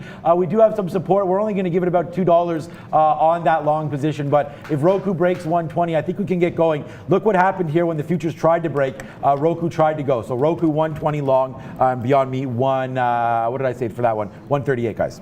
Yeah, absolutely. Definitely going to be a good look. I will throw the position board up. We're down to 2 at this point. So we just got an APD, and I did mention to you guys I was going to only give it to that 50 mark and then look for a re-entry. Don't want to throw away the money that you made on a stock like that. AIM, we do have to the short side. 306 half. We're short this one. Looking for a 3 even break. This is what we tried the first time. We'll try it again here. Norwegian, we still have 951 to the short side. So this one looks like it's going to be a good trade till 55 goes, but it did just bounce off the low of the day. So next time it gets down there, I will take some shares out one more time for some profit. We are trying to hit the home run, but we are working inside of the ranges as well. It is time for the small cap recap. A couple of names that I've probably been neglecting so far today, I'm sure Brendan will be talking about here. Let's go to the big screen.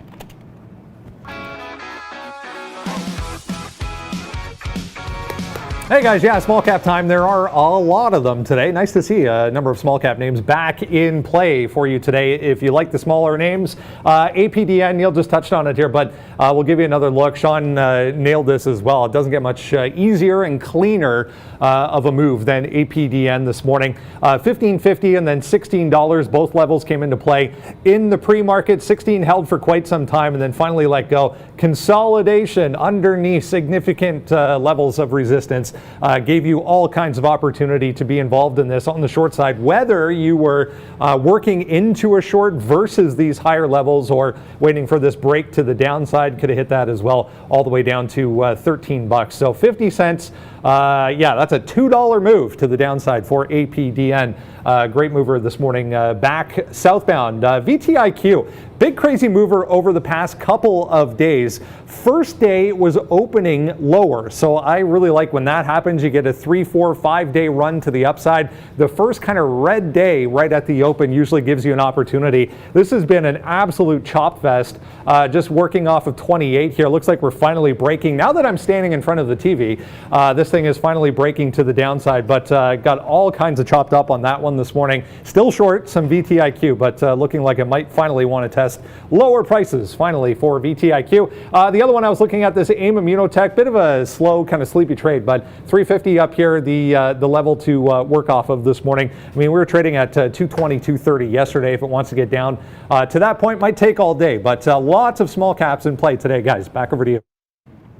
Thank you very much. Smile Direct, I just sort of said in the chat, I'm going to give it a shot here with the long. I am seeing it rub off VWAP. It is sort of making a bit of a consolidation here. If it breaks that 680, 675 mark, I like the reversal to see if it can't make another test of the low of the day. Even though we haven't been able to capture a good short on this one, we are going long with a reverse idea here. 725 is still that target, so I don't think it's much more than a scalp for me. About 20 to 30 cents to the upside. We'll take it if we can get it. So long here at 87, starting this one. Very, very tight stop, I guess, relatively speaking, if you are looking at that one. I just want to get back over to Norwegian. We did take some shares out here, but we are looking to work back in if we can. If it gets back up to that 55 range, I am going to give it another shot here to reload. We have taken out about half of our position, both at the low of the low at 930, low of the day 924, and then some here for 15-cent win at 937. So it continues to be good, but you are watching it try to put in a double bottom here. So you want to make sure if you're net short, you are working in and out of some shares, rolling into some profits, and when it takes out the low, you want to have some exposure, but you want to have made some money along the way in case it hangs around here for like 20 or 30 minutes or so. I like to make money while it's happening. Maintain that short position until it breaks 55 though. You can't get me out of that without that price. Yeah, exactly. We just got out of AAL, so we are completely flat, and it's been a banger day. I mean, you guys know that if you're watching, so hopefully that's good. Hopefully you have WFC through 23 as well. We did call that one. I'm going to go short for my first trade here. Hopefully, if my shares will load, I guess I should test that. On Smile Direct, we're going to wait for 680 to break, and then we'll go short and hammer that, and then we'll go short again 650 when that breaks as well. So Smile Direct on the short look for me. We'll wait to see. I can test with 100 shares right now. I mean, my default is set to 500. Yeah, I don't even have them, so should be working. I have to get them from Dimitri and request shares short right now for Smile Direct because that stock's going to be heading southbound, I believe. We put in the short request and get going on that one, guys. Smile Direct. Yeah, I mean, hopefully it should be working. I mean, I do have a mine here that look like they're good to go, so I'm reversing through VWAP myself. If it bounces again, like I said, you can go either direction on this. It was a reasonable price to be able to get them.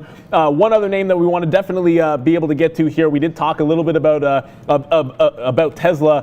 Off of the open, it did try to bounce. Of course, we like that 790 range for a short. Unable to get there. As you can see, it only bounced at 782, but at least it's putting in, I mean, if you're a bull, it's putting in a bit of a higher low right now through 770 after getting to that 765 mark. So it is still in a bit of a downward trend. The market is trying to bounce back, however. So if you get some consolidation, 770 was that pre-market low that we kind of were looking at earlier. Holds above there. Maybe you make a move up to that 2800 on the ES. Maybe we get some strength into the 80 89.20 mark through the NASDAQ, and you could get some juice into Tesla. I don't think we'll see an opportunity to short that 92 anytime soon, but if it happens, I want to be ready just in case. And wow, guys, this is what we're talking about when we talk about WFC. I was wondering what the problem was with it, and there is no problem. I mean, we took this one, $23. We talked about this and gave that to you. We talked about it when Brendan was asking, well, I was asking, why is this stock so strong today? Up 4%. Apparently, the health of the banking sector is a little bit healthier than they thought, and there's no possible liquidation of WFC. So WFC to the upside there. Hopefully you had this long 23.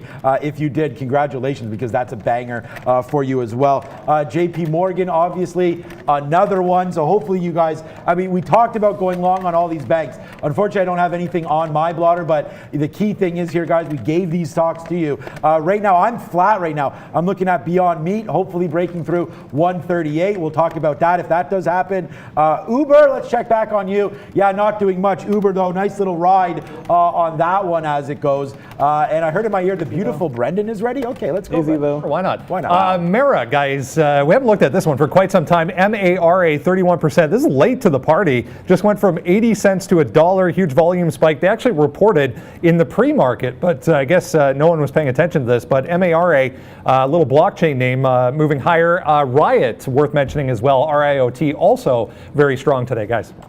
They took me out of the NCLH Norwegian short, but again, this is why you take half of these shares out when it tests the low of the day and bounces off of it. And if you're net short, look, make some money off of that trade. Yeah, you're getting bigger wins when it broke 10 and it gets down to 9.50, but you got to be willing to take those 15 to 25 cent winners on that trade if you're staying net short. If it breaks a low, you're going to get a run to 9 even, but if it bounces and holds above VWAP, this could be a bit of a bottom. You are seeing the futures try to make a hold here at the low of the day, especially on the NASDAQ. This night is 8,900 mark would be interesting to me. I'm not jumping into the long on Norwegian. That's not the name of the game. I am going to stay at least to the short bias unless we hold above VWAP there.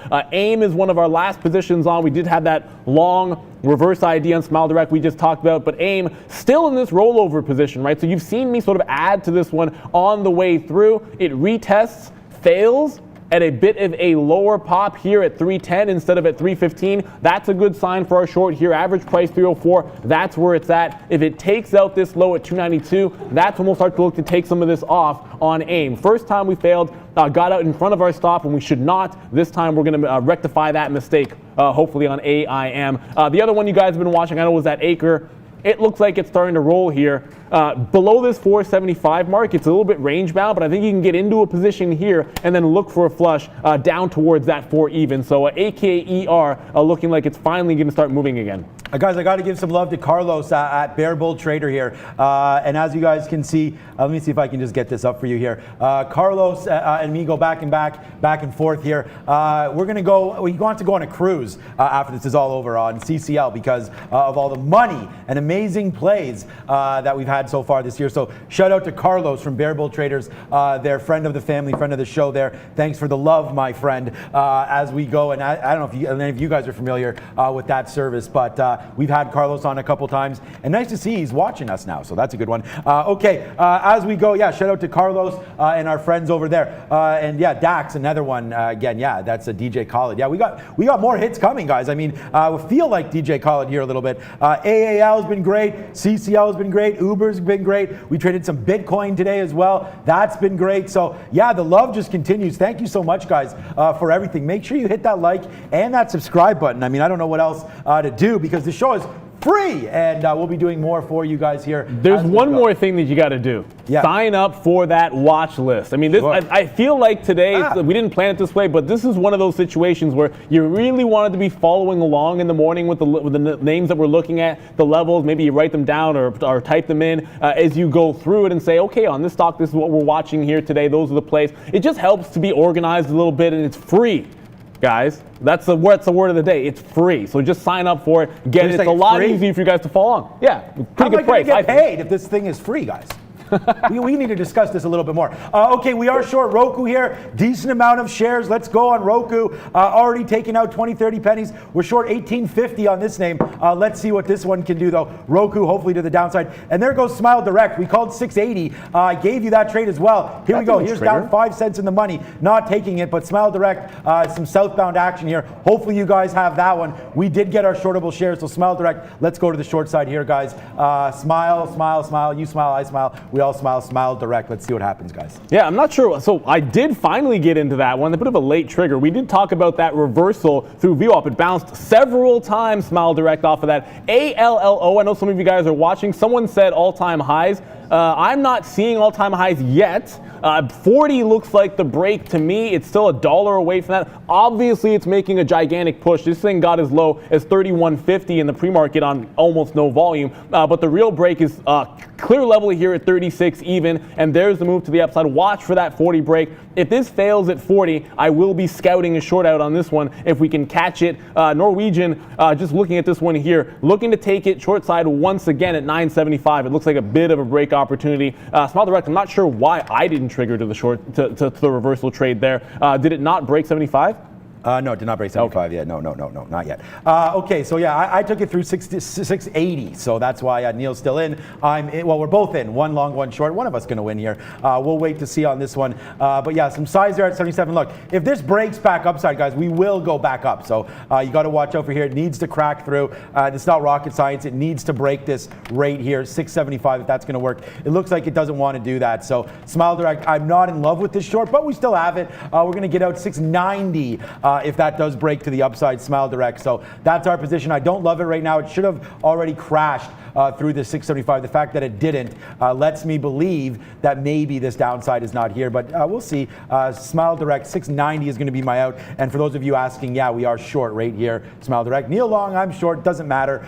We've both been trading this one today, so let's wait to see earnings right now as well. Here we go. Yeah, Smile there's Direct the break. downside. Now I'm into the short trade there. I never like a stop at VWAP. I think you can use 80, but if I'm long in front, it has to break below and hold below. So if it hangs out in the 670 now to about 685 range, for me, it's worth building a short now that it's rolled over. Failed at lower highs all the way through. This is when the VWAP bounce is no longer in play and you're working short below VWAP, looking to retrace into the low of the day. Norwegian here, I did say I would stay away from it, but there was a retest of a key level. So look, you did have this pre-market level that we shorted originally at 980. It did take a shot at it here, giving away 5 pennies to try and short in front of the same level.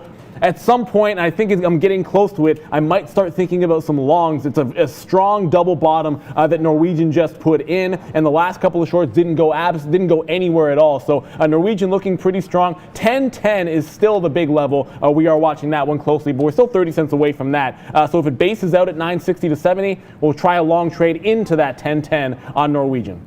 Yeah, I'm just going to tweet it out. Finally short Smile Direct, and we're just going to see what this one does. No biggie here. We are going to wait. We are short Roku, 1850, waiting for 119 to blow on that one. We've already taken some profits on Roku, so we're going to wait for that. As here goes Smile Direct. We'll see if it can break through 670. That'd be nice. I have an order at 665, so let's wait to see on that one. What's up, V? Hey Sean, and hey dear viewers. I know that a lot of traders, beginners are watching our show. That's why we have this segment where every day I pick up a question on the chat that I like the most and ask it directly to traders. Guys, first of all, someone on the chat asked, how can I trade like Neil and Sean? Well, Neil and Sean are professionally trading for more than 15 years each. So guys, there are definitely those people who can help you with your questions. And of course, practice regularly, make your research, and stay tuned with Trader TV Live, and I swear and promise you that you will become more profitable trader. And of course, on Monday, we will be starting to send out morning watch list. It's very important and it will be very helpful. We are doing our research and there will be names that will be the biggest movers for the day. I'm sending the link on the chat, so hit the link and simply put your name and email address, and on Monday you will receive your first free watch list from Trader TV Live. Well guys, here's the question for you. Are you hot dog crazy? Is asking, could you explain position, sizing, scaling? Neil, could you please explain? Okay, there's sort of two separate things here, but they kind of work step in step. I guess we'll try to use a trade that we have on at least a couple of times here. Everyone's going to have different risk parameters, so we'll just throw some numbers out there. One of the things you'll definitely hear is you want to determine how much of your day or what your I guess your kitty that you want to put into an individual trade. Sometimes the trader will say this is worth 20%, this is worth 40%. I think that's a reasonable goal to have. If you can lose say $1,000 a day, and you want to risk 200 of that on a trade like AIM, and then I say to myself, I want to be shorting in front of 325, I'd like to be able to risk somewhere in the neighborhood of, let's say, 20 pennies here. An average price that just happens to be what I have here at 305. So if you're risking about 20 cents and you only want to lose 200 on the trade, it's going to dictate to you how many shares you're able to take, guys. In that situation, you're basically saying I can only have 1,000 shares to the short side. That's what it's going to be. So you start that way, and the way that most people like to scale up, I think, is just using, whether it's X number of days in a row, you can add 20 to 40% scaling up in a certain strategy. I prefer to say each strategy should be different. When it's these short retracements on small caps, record your results there. Is that successful? You should scale. You don't want to scale something like a breakout strategy on Tesla because you were making money shorting penny stocks. That literally makes no sense. Make sure you are scaling up the things as they work for you, as opposed to just your overall bankroll, which can lead you into a little bit of trouble scaling things that you've never made money on. Hope that answers your question. Brendan, what do you got? Another one here, guys. Earnings name Revolve Group, RVLV, coming back to the downside. Still up 4+% though. It's been down here to 15 a bunch of times and held. So we're just bouncing off 15 again for RVLV. They reported aftermarket yesterday. Earnings obviously a little better than expected, guys. I see this XOM note here. Oh yeah, by the way, Smile Direct, guys, we got out of 3/4 of it because guess what? There was size that showed up on the bid. Where is it now? I guess it's gone now. It's probably gone, so maybe it's a good time to go short. So we got 678 there, short, out 70s, out 73s. So now we just hold a small little position in SDC with there was size. So I think maybe it's a decent opportunity now to maybe short this thing, but there goes the size on the bid. So we're going to wait for 690 to break out on this one. That's SDC, guys. Not really doing a whole heck of a lot on that one, but Beyond Meat tried to go through 138 again, so we have this long. Let's wait to see as the future's now touching near the top. But look at Beyond Meat just resisting that 138. Let's see if it gets going now. This is where we're long, guys. 138 on Beyond Meat. We did like that one breaking through. I guess we missed this move. I guess this was on the way back down, so we missed it the first time. Pick it up the second time. Beyond Meat. Let's go, guys. Yeah, Smile Direct. I'm working into the short. We did talk about if it consolidates in this range. 690 is a kill zone. This is a problem with trading and building positions around VWAP is you can get jiggled out in either direction, and if that happens, I'm going to walk away from this one. NCLH, Norwegian, broke that 1010. We've been waiting for it. I said I'd only go long if it broke 1010. It has finally happened. That's in the money for us. Brendan, what do you got? Another earnings name, guys. CF Industries, still down 2.5%, but look at this move. From $23, 23 held as support. We just broke $24 in a straight line here, moving back higher after earnings this morning. Pre-market, we're a little bit below expectations, guys. Guys, we hit the chicken dinner winner there because we got it this time, finally. So we take out, what was that? First play, 50 cents. The rest out 80, 81, 82, 83, all up here on Beyond Meat. We're not going to let this one fall back down again, guys. So Beyond Meat with the banger right there. So hit the cowbell and wake up, guys. Big trade here on Beyond Meat. We made that mistake the first time. We went long 137. We took that's only 70 cents there on the first little bit before losing on that one. So this time, we take more shares at 138 and then get out quick time. This is like less than 1 minute up here for a nice little win on Beyond Meat. Now we hold 10% only of our trade left. We'll try to make this home run on the last 10% up to 139.50. That's the day high. Look at the future starting to run here. So Beyond Meat, finally, guys, raining down that money. Our day just getting better. My LFT is 0. What does that mean? Loss from the top. My highest point today is right now. Let's go, guys. Hope you're enjoying the show. Gave you guys one price and one price only that I would go long on the Norwegian cruise lines, and it happened. You got a 10-10 break. This was the level here we're shorting in front of off of the open. It was been the breakout price that I liked all along. I always like to see that key level. If it fails and then you get some people that do that breakout idea, it immediately comes back down. They get jiggled out of the trade. I leave some ability to get in when that happens. They're punching out. I'm adding to the position at 10. So we took some shares more when it dipped down to 10. I just got some out at 10.27 and then at 10.39. We'll take some out in front of 10.50. You're looking to see if it can't make a run all the way back to positive on the session, which was at 10.31 mark. Holds above that, and you might want to hold on for the ride. Norwegian coming back, finally got along in it, but it is time to get to our sector watch with Brendan.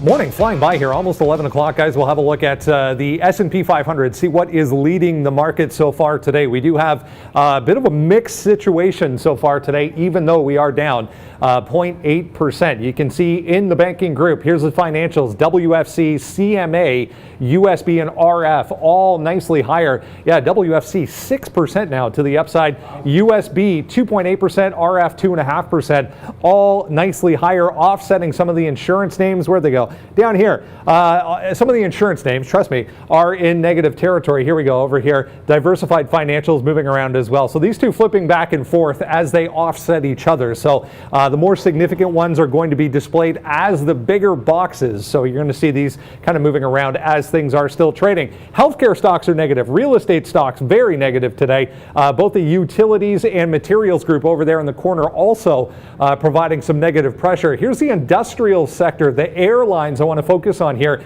UAL, AAL, and DAL all down more than 5% each. UAL leading the way there, 9% for UAL. Dow, Delta, the one we mentioned there, 7,000 more pilots expected in the fall than they will actually need, they're saying. CTAS, little name, 6.2% to the upside.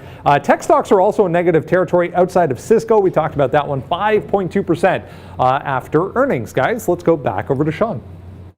AAL, I mean, that has been a monster trade for us today, and maybe we need to relook at AAL. So let's have a quick look at that one. Yeah, it's 868. Wow, nice little move up there. We also called this long on CCL when that got down to $11.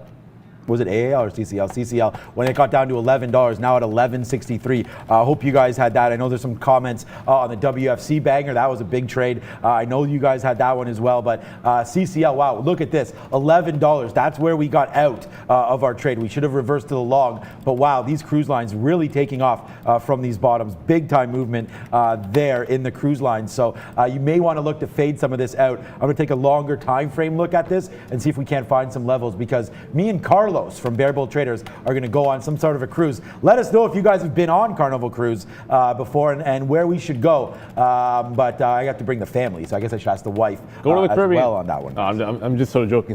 Shameless self-promotion to say go to Antigua, where my family's from. Obviously, look, let's be honest with you. A lot of tourist destinations, their economies are going to rely on that, so you can certainly help out. I will not be going on any cruises anytime soon, but if people are, have fun with that. I do see, Mass, it's a good question. I probably breezed through that one a little bit too fast on a Norwegian when it broke that 10-10 mark. One of the things that will happen is you have traders with different time frames, and the ones with a very short time frame day trading might say to themselves, I want a 10-10 break, and if it doesn't go immediately, give me 10-20 cents of a scalp, I just want to get out. So when it fails here, literally at 10-20 and slams back to the downside, a lot of that action, if it's on light enough volume and it's just the spread opening up because it was just a break, you just have a bunch of people selling that went long. This isn't actually high volume selling. So when that stops happening, you catch it on the way back up and then get into that long trade. Now, it is now real selling coming back in here. So I am looking to see if we can hold the previous 980 level from the pre-market. That's what I'll load up in front of. It's going to be a little bit shy of VWAP for me, but I have taken some profit out to the upside. So on the long trade, we've already made money short. On the long trade, if I load up here in front of 980 and then get out at that price for about a 15-cent loss, the long will be a flat for me, and we've already made our money short. So in that breakout, all you're doing is saying take half your position size on the break, and then on the way down, when it tries to snap back up on that light volume, get the other half, and then you get a better price, better risk-reward ratio. If it's real selling and breaks that 980, you have less shares on. So lots of reasons to do that. We just see it all the time as day traders where they shake them out. Whether it's algos, larger traders, it happens all the time. You want to be prepared for it just in case it happens to you. Okay. We're looking to get more long Beyond Meat here as well, 136 and change. We're still stuck at 138. Take the big winner out, and I said we're going to wait to see if we could get more to the top side on Beyond Meat. So we're going to bid down here again, see if we get those, and if it breaks 136, then we'll fly out of there. But right now, Beyond Meat, a big winner here for us today. We will wait to see. Well, it's not a big winner. We did take that loser at the beginning, but right now, that last trade was a decent one. The market trying to fight its way back here. So nice little move. Down now only 1%. It did look pretty nasty there as we fell down to 27.60, but we are bouncing now off that 27.90. All important number, guys. So we'll wait to see if it breaks through there. If it does, then yeah, you will get some acceleration here to the north side on some of these names. Twilio 186. I got out of that position. I was a holder of Twilio from $40. TWLO. Let's wait to see what that was doing. 186 and change now coming back. Great report by Twilio, but this stock overextended to say the least on that one. I got out of my position at 190. Now we're down to 186 and change on Twilio. I do have to check back on my SPXU trade. SPXU, I am long this name as well. Still in the money, 40 cents from yesterday, but this is a swing trade on volatility, guys. Not the VIX, but SPXU in a personal account. Right I don't know if I've used this one before. I don't know. Is that cool? Cash register? Whatever. We'll see if we can't use that one another time. Let us know if that's annoying. I don't know how that actually sounds. I just got some AIM out here. Finally got the rollover at 3 even. We got that structure. So we did talk about this one in front of VWAP, 305 short price. Wasn't going to take anything out until it took out this low, that 292. So, you could have scalped 10 cents if you wanted to in front of it. I preferred to allow it to break. Now it's sliding further into the trend. We still have some of our position on here, 2/3 to be exact. And you're just looking to see if it takes out now this 285. You zoom out. This is the level I'm looking at here. Yesterday's top. 268. That's the ultimate target where you want to be able to get out of these shares. I'm short here. We got an average price was at 304. Our last entry is going to be what shows here at 301. So in that short, in the money over here in AIM. Norwegian heading back to the upside here. I'll take some more shares out in front of 1050. But Brendan, what do you got? Another name, guys, that's been very strong over the past few days. BlackRock making some moves, I guess you could say, earlier in the week that we talked about. But BLK higher again today, just breaking 490 here on decent volume, 1% to the upside. Guys, we are under 100 subscribers away from 16,500. So if you're joining us for the first time, welcome. First of all, join us every single day. Hit subscribe so you get notified when we come on at 9 o'clock. Guys. We have a nice little guest today, needless to say. CEO from Champignon Brands here, up a nice little 9% today. Wow, what volume today, Brendan and Neil. 2.5 million shares for SHRM Champignon Brands coming through today. I think it's 11:45. 11:45. So thank you, Brendan, for that one. Coming through, we'll talk to CEO about their product. So SHRM.cn there on the CSE. So nice little name there. We'll talk to him about what their company's doing and how they're formulating some new ideas in the space. So watch out for them. Champignon Brands coming at 11:45. Should be an exciting one. Big stock, 2.5 million shares. Check out the daily chart. Sean, you know what's pretty cool about this name too is that, look, if you can't, some of you guys, I know you can't trade in Toronto, but you might have access to this one on the pink sheets here, SHRMF. On the pink sheets, it's done over 500,000 shares there too. So a lot of times you want to be able to trade in the primary market where there's more volume, but it doesn't mean you can't jump over into the secondary if that's where the party is. And look at the moves here. I mean, you just talked about it with the volume, but nice little pop off the open as well, 10% to the upside. Yeah, exactly. Champignon Brands. Good one there, guys. Yeah, we'll keep talking about that as they're coming through. Okay, Beyond Meat still not doing anything right now, so we have to wait on this one to come through. We did try to pick up, where was I waiting? 136.50. I don't know why. Oh, it goes down as low as 48.58 there, sorry. We could be $1 in the money if that one would have filled, but it does not, so we'll wait to see on that one as Beyond Meat still to the upside. Yeah, Champignon Brands, good little name there. Do your research on that. Brendan's going to have a few questions. Big guests coming through. CEO, also a professor here at U of T. So a nice little look there as we go. But look at right now Beyond and the market busting through that 29.90 level, guys. I feel like I don't have a Canadian flag on my board here. I know you do. I was going to try to do the O Canada there. I am going to floss it off, however, for Norwegian. I mean, look, I came in here, literally less than half an hour ago, I said, you're going to have to pry me away and walk over my grave to get me out of the short. And then they stopped me out of the short, get all the way to our long target price, which I didn't even think was going to happen. We thought we'd hold a short trade almost all day long, but we got our target long. We did just get some more shares out there at 10.34. So again, with about the 25-30 cent win in front of 10.50. Now we're just sort of looking to hold for the bigger break. If 10.50 goes, you do see this top here in the aftermarket at 10.45 yesterday. If this breaks, 10.50 goes, we are looking to see if it can't run all the way back to this ridiculous level here in the morning at 10.90. But the futures might have to help with that plan. Either way, we're deep in the money on Norwegian. Shorts worked, longs just as good. Loving this name. Brendan, what do you got? Some buyers coming back into this VTIQ once again, guys. Watch this 28 level right here coming back into play. Looks like it's pulling back a little bit once again. Still in this range, but down for the first time in the past 5 sessions, I believe it is, for VTIQ. We get above that 28, though. This thing could give you a nice little move back into where we were trading yesterday, guys. VTIQ. Okay, we also want to look at DraftKings as well. That name looks to be possibly breaking out 2650 DKNG.NQ. Yeah, here it is, 2650. Nice little break here. We'll take this high out, 2660. Let's try that on DraftKings. If 2660 goes, we're going to be going long on this name. And again, if you are a gambler, you may like DraftKings.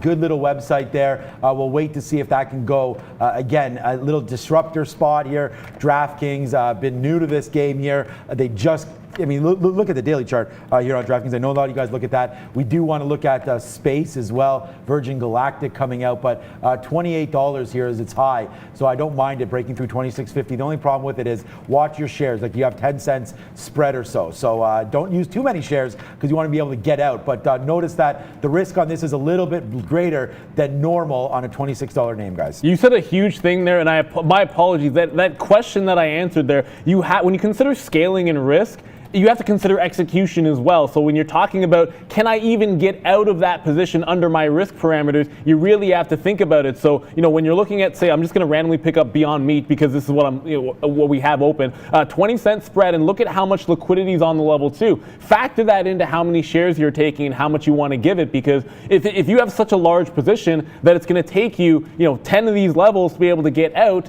that needs to be factored into your position, guys. You know what? I'm going to go with Catapult because I haven't used it yet, and Norwegian just keeps on going and going and going. We just got a 10.50 break for the second time. We're going to hang on for dear life. I guess maybe it makes a run to 11. I didn't believe it possible. We did have this one set up. Last entry was at $9.99, so if it does get to 11, we'll have a $1 winner on that one. Actually bigger than the short position, which I cannot believe that's the case today, but you play the price action. I came in here with a short bias. Now we reverse long, getting a monster winner on Norwegian. Hope you guys have been following this one. Like Sean said, these cruise ship companies have been unbelievable day trading opportunities for, at least weeks and months now. You can't get away from them. Every single day you get big trades.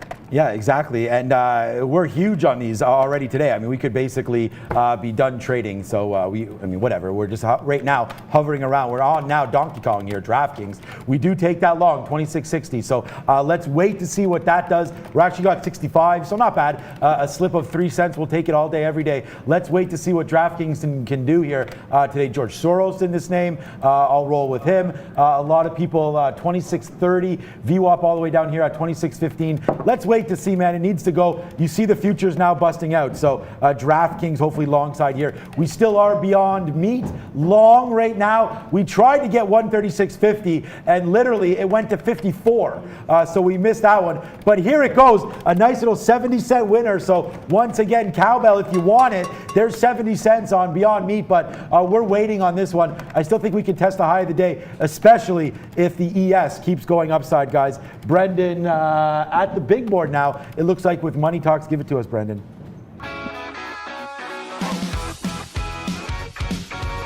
Hey guys, yeah, let's go to Currency World. We'll have a look at some Forex pairs here and see how things are shaping up. I want to talk about Bitcoin right off the bat here. 9,700 up again today, 4.5%. We had that big flush end of last week, 9,900 back to 8,300. Took over 9,500 again today. So right back to the upside here into this congestion zone from way back when. So if we get above 9,900 and start to hold, that's a big move for Bitcoin. Up 4.4% today. Ethereum following suit. Everything else on this board pretty muted once again today. New Zealand we were looking at yesterday back to the downside, 0.3% today, 59 cents and change. Australia following suit as well, 0.4% to the downside, 64 and change. You're going to find the euro is higher at some points, lower at others, 108 and change for the euro. The CAD not doing much either. British pound back to the downside, 122 holding as support so far for the British pound. Let's go back over to Neil. Thanks a lot, Brendan. And AIM is finally starting to get that bigger rollover that we're looking for here. We did take some out at 287. We talked about this one, 305 to the short side. Now you're getting it to work down to that 275 range. I will see if we can't get some more shares out here. There was a bit of a buyer at 276 I just saw. So we'll see if we can take some out in front of that at 77. We'll just go ahead and lock in that 28 cent profit. Average price was 305. Our last entry, however, and this is the way I like to structure a trade. You'll see this often. If I have a bad trade on a rollover short, it's because I got in on the way up and didn't save enough room for the way down. This time we structured it exactly the way we love to do. You catch a bit of a peek into your target area. Then as it rolls over, you short it on the way down instead of on the way up if you can. That's just the ideal way to mitigate some of the risk. Sometimes you don't get the full load in there, but you don't care because you have the momentum going with you. That's what we're working with right now in AIM. If it makes the move all the way to our darling target, that of course would be almost here at 265 to 270. We'll be all out. That's your little 10% return, whatever you like to call it. AIM been a good one for me today, but our first trade worth keeping in mind. We got in this one too early. We didn't give it to the high of day, which is what you have to do, that 350 mark, and stopped out. That was a bit of a mistake. We're rectifying it now. Jump back in. One of the things you really want to avoid, if you take a hit on a stock, don't follow your rules, you're not happy with your performance on it, and then you get one of your high percentage setups on the same stock, you got to be able to jump back in there. You can't have that whole, oh, it dinged me once, I'm not going to trade it. You got to trade your setups. That's what it's all about. You take a hit, you dust yourself off, get right back on the horse, and make the next trade. Brendan, what do you have for us? Your do-it-yourself website builder website, Wix.com, WIX on the NASDAQ here, 8.8%. Posted this one earlier, just broke 180, so it gave you a nice little consolidation and then popped above 180 there on some decent volume. They reported pre-market that obviously beat expectations right across the board. So WIX moving. A lot of people sitting at home making websites, I guess. Neil.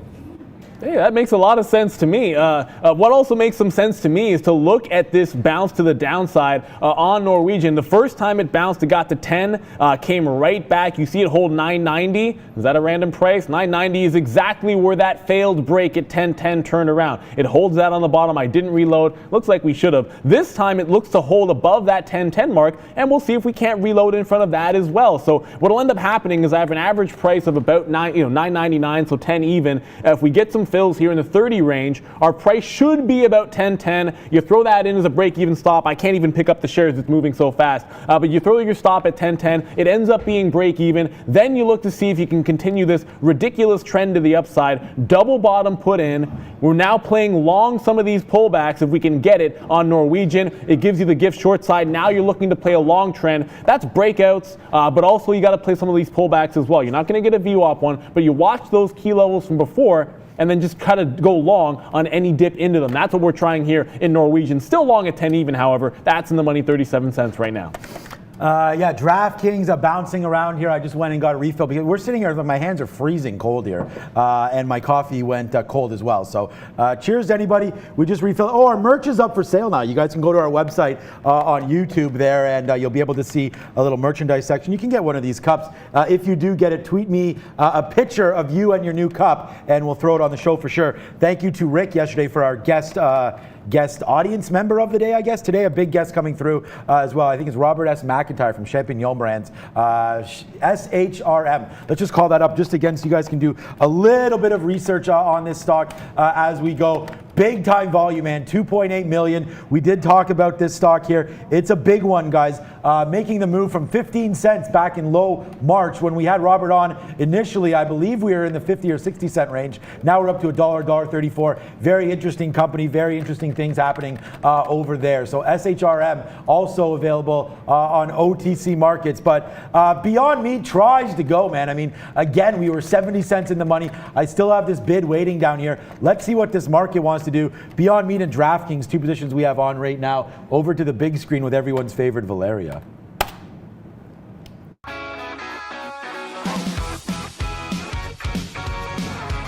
Thank you, Sean, and hey guys, welcome to European Update. Europe is in negative territory today. Britain is down 3.26%. Germany is down 2.65%. France is down 2.49%. And Russia is down 0.64%. Quick news updates from Europe. Russia reported that its coronavirus cases passed 250,000 cases in the country. European Union wants its borders to be open for the summer travel. TUI Group plans to reopen some of its German hotels. Well guys, shout out to our European audience, and quick announcement. We reached 16,500 subscription. Guys, welcome everyone to our trading community.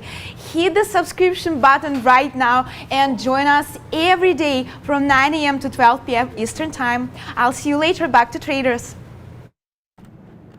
Thank you very much, Valeria. I just have a couple of positions on. We will quickly throw up the position board like we like to do here, just to show you it's 11 o'clock. I have an hour left in the show. It's been a good morning. Obviously, you've been following along. You've seen some good wins from both Sean and I this morning. I do have AIM to the south side here at 298. Ultimate target is at 270 mark. You did see the high from yesterday. That's where we'd like to see a retracement. Another bounce here in Norwegian as we're long. Now an average price of 10.15. We said we'd try to get it as close to 10.10 as possible. I kind of had to chase it a little bit off that bounce. I did miss a little bit of that move, but it's back above that 10.50. So we're back in play, making that run. Hopefully we can retest this high at 75 and break through. I will take some out in front. Look to see if the rest can go to 11 even. Brennan, what do you have? We were looking at this one yesterday or 2 days ago, I think it was. Also this morning, INPX popped up again.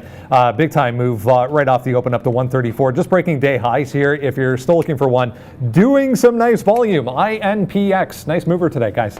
Okay, we do. I see you, Eric. I see you. I got you. Don't worry. DraftKings. The DraftKings going upside too now. Okay, here's Beyond Meat. Look, what I was saying about this one is it's not enough volatility for me today. It's not really moving around. I would have thought that on this move back up here from the futures, literally this was 10:30. So here's 10:30 here. When we go long in the first place, we should already be up, man. I mean, we're up about. Back to 2,800. Wow, good for you, market. Yeah, we are way back upside. So I'm surprised that we didn't rip up higher, obviously on Beyond Meat. And bye-bye DraftKings. We'll talk about that in a minute.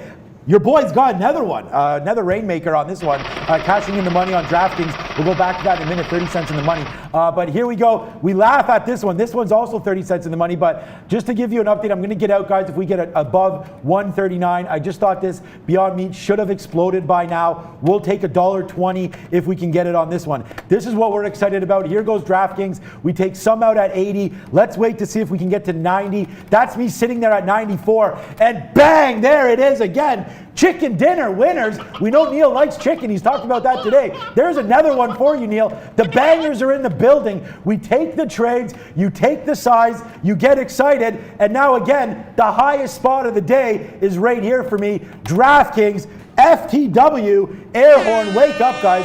Another winner on that one. 50 cents here on Beyond Meat. So I say 50, check 70 cents on that one, and a 40-cent winner here on DraftKings. Let's go, guys. The party just started. Cheers to anybody drinking coffee with me. Let's go. Just let you guys know, we took some shares out at 10.57. That's the highest point we've gotten on this long move NCLH. So our last entry was at 9.99. We take those shares out at 57. I only have my add-on here at 10.30. So this is all we got left on.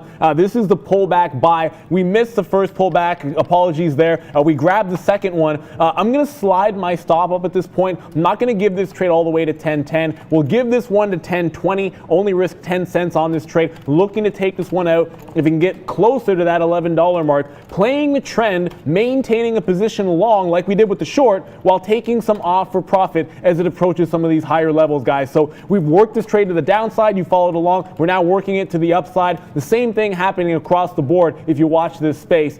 We just love trading it all day here, but Brennan has something for us. Another one, guys. Yeah, At Home Group. We've looked at this before on the show. At Home Group popping up here, 5.8%. They are a home retailer, furnishings, apparel retailer, I guess you could say, for home furnishings. 5.8%. They announced today a new line of pet furnishings, guys. So there's now such a thing as furniture for your pet. Yeah, hell yeah. You have a pet, Brendan. Does he not have furniture? You are talking about... Gotta sleep somewhere. You don't let your dog go on the bed, right, Brendan? I do not, no. Yeah, that's a good... Yeah, how does that work out for you?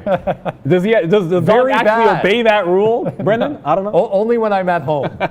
Any other time, not so much. Yeah, we're going to tweet out some DraftKings here, guys, because the banger is in the building, whether or not you're playing hockey, whether or not... There it is, a little slap shot action. Boom, goes the dynamite there. Or, hey, guys, do you like... baseball? If you do, then guess what? DraftKings is also a home run by yours truly here. 27.15 and still climbing. We got half these shares on. Big stock rips up to the number one stock for me today. How could this one be my number one stock when you have AAL just demolished like this, right? You think, hey, how could that be your number one stock? Okay, well, what about how can it be better than CCL when you demolish this one all the way upside? Why? It's because when you believe in a trade, you put on some share size, and there it is. The bangers continue again. We take DraftKings long. This one just going to the moon. WTF. Hallelujah. Thank you so much, everybody. Follow me on Twitter. I'm going to tweet this out. You guys can have a look at DraftKings and why this one's set up so nicely, but I did like it breaking through right here, guys.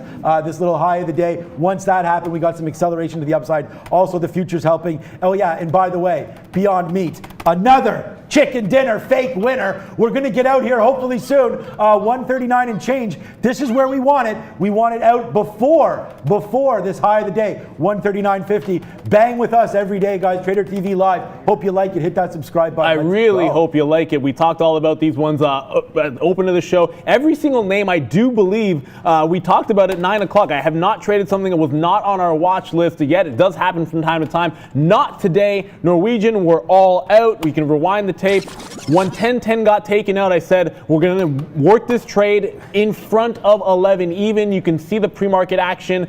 This is where there was a bit of a sell dip at 10.85 and then the high here at 11.18 on very light volume here. But that's the key. We take it out in front of that 85 mark. Clean 50 cents on our last re-entry. But this all started at 10.10 and then we worked it out starting out at 30, our last out at 80. So we're all done with Norwegian to the long side unless we get a dip maybe into that 10-20 range again and maybe play that trade. Otherwise, I'm going to start to hunt for a short. I mean, the market hasn't really run that far to the upside. If we hold below 9,000, there might be a rollover potential on Norwegian. But if it breaks 11, wow, the shorts could get squeezed to death if that happens. And you got to watch out for those scalp breakouts when you get these guys sort of panicking with their shorts. Last position on for me is just going to be that aim. We're going to hold on to this one down towards that 270. No reloads unless it gets back to that $3 mark. We'll be very, very patient with that one. Someone was just asking about Starbucks. We did mention that we didn't have too many ideas for this one until it opened up. You did get a 72 break. It has retaken that, but I'm going to be scouting a short on Starbucks. I'll tell you why. It's right into this consolidation range from the pre-market where it was very, very sleepy with a 73 top. And then this little bottom end here, that 72.50 is the 72 that we're looking at before. So if it wants to hold lower than 73, I think it's worth a short VWAP or trace. Hopefully risk about 40 to 60 cents to make $1. That would be the idea over here in Starbucks. Didn't have a trade this morning. Now starting to see one working. It's counter trend, so make sure you have a hard stop there because you are fighting against the momentum with that short. Yes, guys, we did take out, look, we got more out on the top here. We're basically flat on DraftKings. I mean, a bunch of nice outs up here. 27.16, 27.15. As we saw it fading down, we did get out 27.15 there. Now we hold 5% of our position left here, and we'll probably just give it back to here about flat. But DraftKings, my number one stock as we go bullish on that one, and it's kind of an easy one for me. I love sports gambling, so I know there's a lot of money involved with this. This one could get going, just very similar to Space. And if we keep making money like we are, then maybe I'll sign up for a rocket ship ride with our boy here going topside with this stock. But 16.19 today, down 3%. So anybody long is not going to be affording that moonshot today, but this is a good one. Virgin Galactic, Richard Branson, what up? We'll see there Uncle Richard and Uncle Carl Icahn as well. There goes Beyond Meat, guys. And guess what?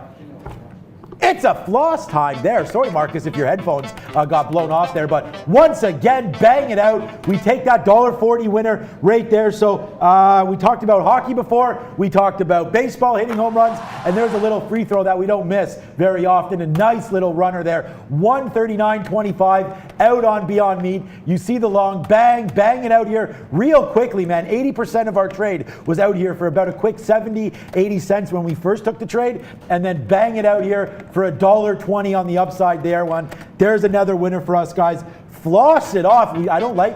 Should have held it, obviously, but like I said before, guys, hopefully you guys are in this trade as well. You can hold for as long as you want. It's all about share sizing. Give it to them, Brendan. Another one just breaking to the upside here. Ping, guys, little small cap name from the Cloud Group, moving higher. Was down significantly more than this earlier. Held 23 though as support. Just breaking 23.5 for Ping. They announced they've added big-time heavyweight executive in the cloud space to their board of directors. So moving back to the upside here for PING, guys.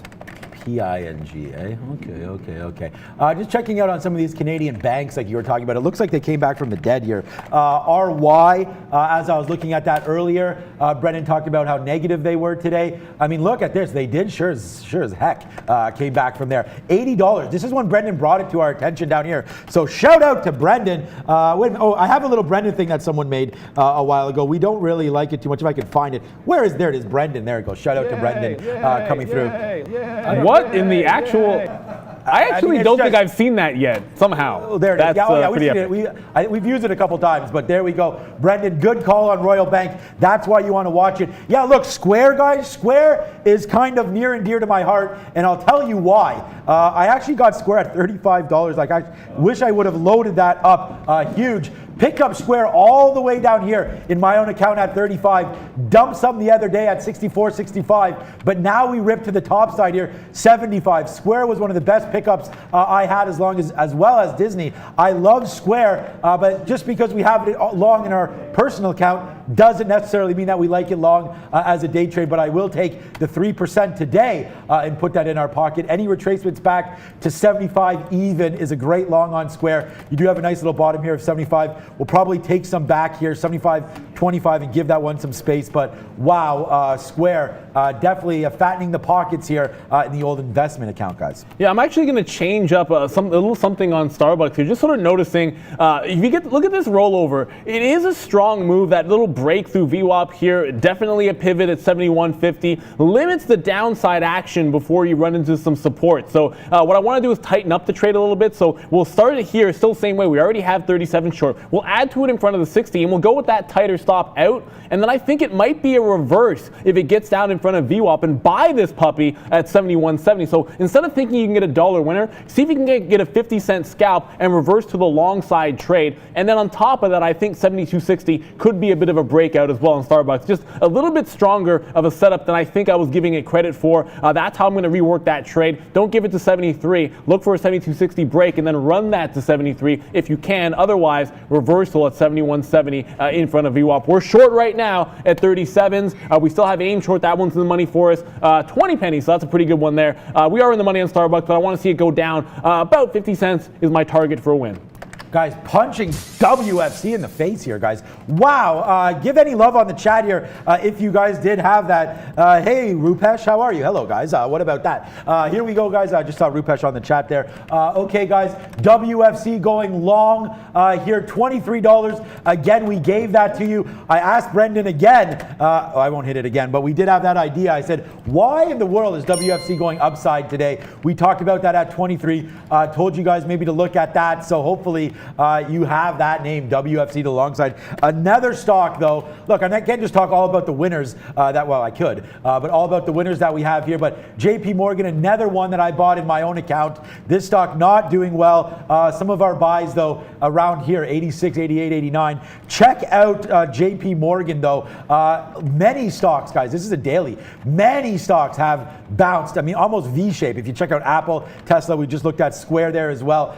This stock, though, JP Morgan, man, it's got to break back above $92. Your boy will go more long at that point, but JP Morgan right now, best of breed. Love the stock, but not really acting great now. The only position we have on, let's throw on our position board right now. We are light. It's 11:14. We'll start it up, and I'll turn around a little bit here for you guys. 26.65 there, long. There it is, 26.65 long on DraftKings. We're at 95 right now, 30-cent winner, but we already booked 65 cents on this one, so we're going to wait to see on that. Check out the strategies below, the sort of the numbers that we're making today. Our scoreboard, you can see it all. It's gross P&L per share. We're crushing this market. I have one negative stock today, Beyond Meat and Smile Direct. So Beyond Meat and Smile Direct, negative stocks for yours truly here today, guys.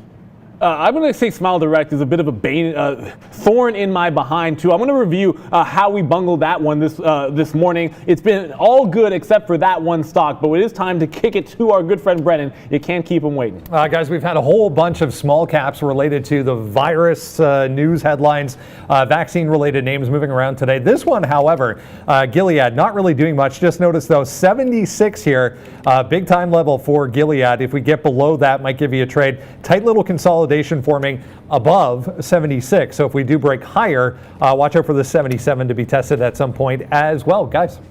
Okay, Gilead. Gilead for the win. Love that stock, but I do not love it as a day trade. I am long that stock again as well. So I just keep talking up my own book here, but okay. 27 and change DraftKings, like I said, the only position we have on. So we'll wait to see if that one does pop through. This is a little different look for the scoreboard today. $5 out of AAL. This is just P&L per share, right? AAL hasn't moved $5. It's an $8 stock. CCL, DraftKings just destroyed that. Uber. We do actually have 3 negative stocks. Beyond Meat still negative because we did take that $2 loser there. But yeah, back upside. Roku negative, but not really. And then SDC, though, as far as the P&L wise, that's a negative stock for me. So big trading today. You can see the results. Hope you guys are having fun. Big interview coming up as well. Champignon brands, Brendan. That should be fun as well as we'll go. DraftKings now heading to the upside. Let's see if this one can't take out day's high. Your boy still got this 26.60. What up, B? Earnings name here, guys. CRK just breaking this 480 level as we speak. This time of day, it's always good to kind of take a scan of what's going on and see what is still doing volume. This is one of them. CRK reported aftermarket yesterday, still down, 25%. $5 should be a little bit of a magnet for this thing, guys. And the party is now done. It's a bullseye. Sometimes you get exactly where your target is. Yesterday's high on AIM was 68, so we targeted 270 on our short as an out. Just got out in front of it at 271. So look, you start this position, it rolls over below VWAP. You have that 315 area you're working in front of. We take our shares at an average price of 305. We get out in 3 separate steps, starting it down here at 85, and then again at 76, and then again at 71. All done this trade. Now getting back to the Starbucks, because that's the only thing we have left on. I talked about tightening up this trade a little bit, and this is why. It's just such a nice, strong upward trend here after making a harsh bottom at 70.50 here. So look, if it takes out this 60 mark, I'm looking for a reversal long. I'm actually even looking at a pullback long. So I'm looking for this short to be more of a scalp idea here, 40 to 50 cents, and reverse long. Or right here, take the hit like we just did, and then just jump with the party. If you can't beat them, join them. Long Starbucks, market making a move to 9,000. This is why we tighten it up. You got to be able to know when your idea is against the trend and maybe adjust on the fly into a different style of trade. So now that we're with the long, I'm looking also for some pullbacks. 72.20, 72.25 or so. We just went long on the break of 60, looking to make a run in 73 even on Starbucks. Yeah, Starbucks would be great. Look at this market just bumping right now. And guys, we should have took Starbucks as well, but we did not. Instead, though, DraftKings right here, back to day's high, one in. We're going to wait to see if we can't get it out. We're going to get out of half of what we have left above this 25 level. If it can print us here, I'm waiting at 29s, so you can see us there. Where's Arcabook? It was there right here at that 100. So we'll wait to see here if it can get going out here upside DraftKings as the market looks to rally up. Guys, I mean, what a big day here for us today. I just showed you some of the numbers. We've been going nuts here. It's been a very, very profitable day. The only missed opportunity for me really was this one, $11 on CCL. I mean, this one we could have easily paid for some cruises. There's no way I would have still had it all the way up here, but what a turnaround. I mean, was there news or anything on this kind of a turnaround? And again, sometimes we miss it. That's why we have Brendan here, because CCL from 11 to 12, like that's a turnaround of almost 20% here on CCL. It's the same thing with Norwegian, man. I got out 50 cents ago. What the absolute heck? I actually thought it was going to be a short. It was a good one before, but look, these cruise lines are gangbusters. What a move. I hope somebody's hanging on to this trade along these cruise ship companies here, but Norwegian and CCL, I'm sure RCL doing the same thing. Yeah, most likely. I mean, even AAL here, that's what I was showing you guys last time. We in and out like a light bulb there on this one. You could see, bang, that one. And then look at this, man. We got out at 825. Like, if you want to talk about some perfect and some smile here, wow, we crushed AAL. Like, show me, I mean, this, other than getting the majority out here at 850 for 25-30 cent winner on an $8 stock. I can't believe we're ho-humming that one. But 825, that's a perfect out right there. And then you go over to CCL, and we noticed that 11 size. Again, guys, you can hit the rewind, punch that in the face. I talked about 11 and why we got out there, because there was size. Just did not believe in this move back to the upside, but wowzers for CCL. This could be a short opportunity. I'm going to look into this one as CCL is just off to the races here, probably taking a short rate. It's not hard to think that it could be a big time rollover. I've made my money on Norwegian, so I'm probably going to stick with this name here. The first thing I like to do, jump to a higher time frame, see what you can find. I go and I look at yesterday. You see the top here at 1130. That's a good point. We just got 3 cents higher than that before rolling over. Obviously a key pivot point. Probably should have seen it earlier. Now I'm going to use that for the short. We're back in the short party in these names. Brendan, what do you have, buddy? This ALLO, guys, we mentioned it earlier, again, reaching all-time highs up here, 32% to the upside today. Had a big flush out in the pre-market, but ever since then, just straight marching higher here. We just took over $41 for ALLO. They had some positive news on a drug trial and treatment, and also updated their current quarter guidance. Guys, I feel like we need to be trading ALLO, because I feel like I've heard that name a few a hell of a lot. And guess what, guys? Boom goes the dynamite. We put our money where our mouth is right here on CCL. And we take that short 50, what am I short here? 52, and it's instantly in the money, 10 pennies. So here we go. We take that short on Carnival. We don't wait for anything, guys. We take it. We bang this out. There's a 10 penny winner, guys. We put the evil laugh on. 10 pennies. How about 15? Let's just keep going south side here. Hit the subscribe button. Hit whatever button you want. Hit the like button. Hit the thumbs down button if you dare. But right now, guys, we are bang it out right there, a 20-cent winner. We are on fire here today as we just keep going on CCL. The party doesn't stop. We get long. We don't get long. We get short here off the open. We get out for perfect. And then look at this short, guys. 1251. Hello, back down to 1237. Let's possibly get out of some. We have some 1230 areas here. Let's get out of, half of our position right now. We got shares on again. So the party continues. We are once again at all-day highs for us. Bang it out, guys. How about 20 cents in a matter of 3 minutes on CCL? You're welcome. I'm looking at the same thing here, NCLH. First thing I love to do is, where is my level? What is my out going to be? The second we identified that 1130 from yesterday's action, we jump into the short trade. My first target I just typed in I was about to type in the chat. I hope I got it there for you guys. 1060, the first leg down. So I'm targeting a 50-cent win on the first bit of these shares. I actually think we can maybe retake 1050 as well, and then get back down to that 1010, 1020 range. If we can catch a dollar both ways, I mean, that's going to be absolutely fantastic for us. It's already in the money, 20 cents. Looking to see if we can't get to 1060 for a 50 bagger. Short work first time, over dollar move, upside same thing. Now we're back into the short. I mean, you got to be kidding me. The volatility is unbelievable, and we're taking advantage of it here in the cruise line. Doesn't matter which one you trade, guys, they're all good. Yeah, and wow, yikes, there it goes. A nice little win there on CCL, guys. We just instantly took out 25 cents or more there on that one. And I mean, look at it. I'm gonna have to tweet this one out. We take a shot here at the top. We didn't really understand why it was ripping up so much. Great move here on CCL. Bang that out. We'll now hold it for more. Short here and out, short here and out. What a great trade. Brendan, give it to us. Bud. Yeah, no updates as far as news on those cruise lines, but yeah, huge moves back to the upside for all of them at this point. Let's have a look at Cintas here real quick. 10% to the upside after earnings as well. We're better than expected. You can see in the pre-market 202 up to 220. There's a bunch of names that are really only tradable around their earnings releases. This is typically one of those. CTAS, really nice day as well. Marching higher, we're going to go over to the big screen now. Here's Valeria.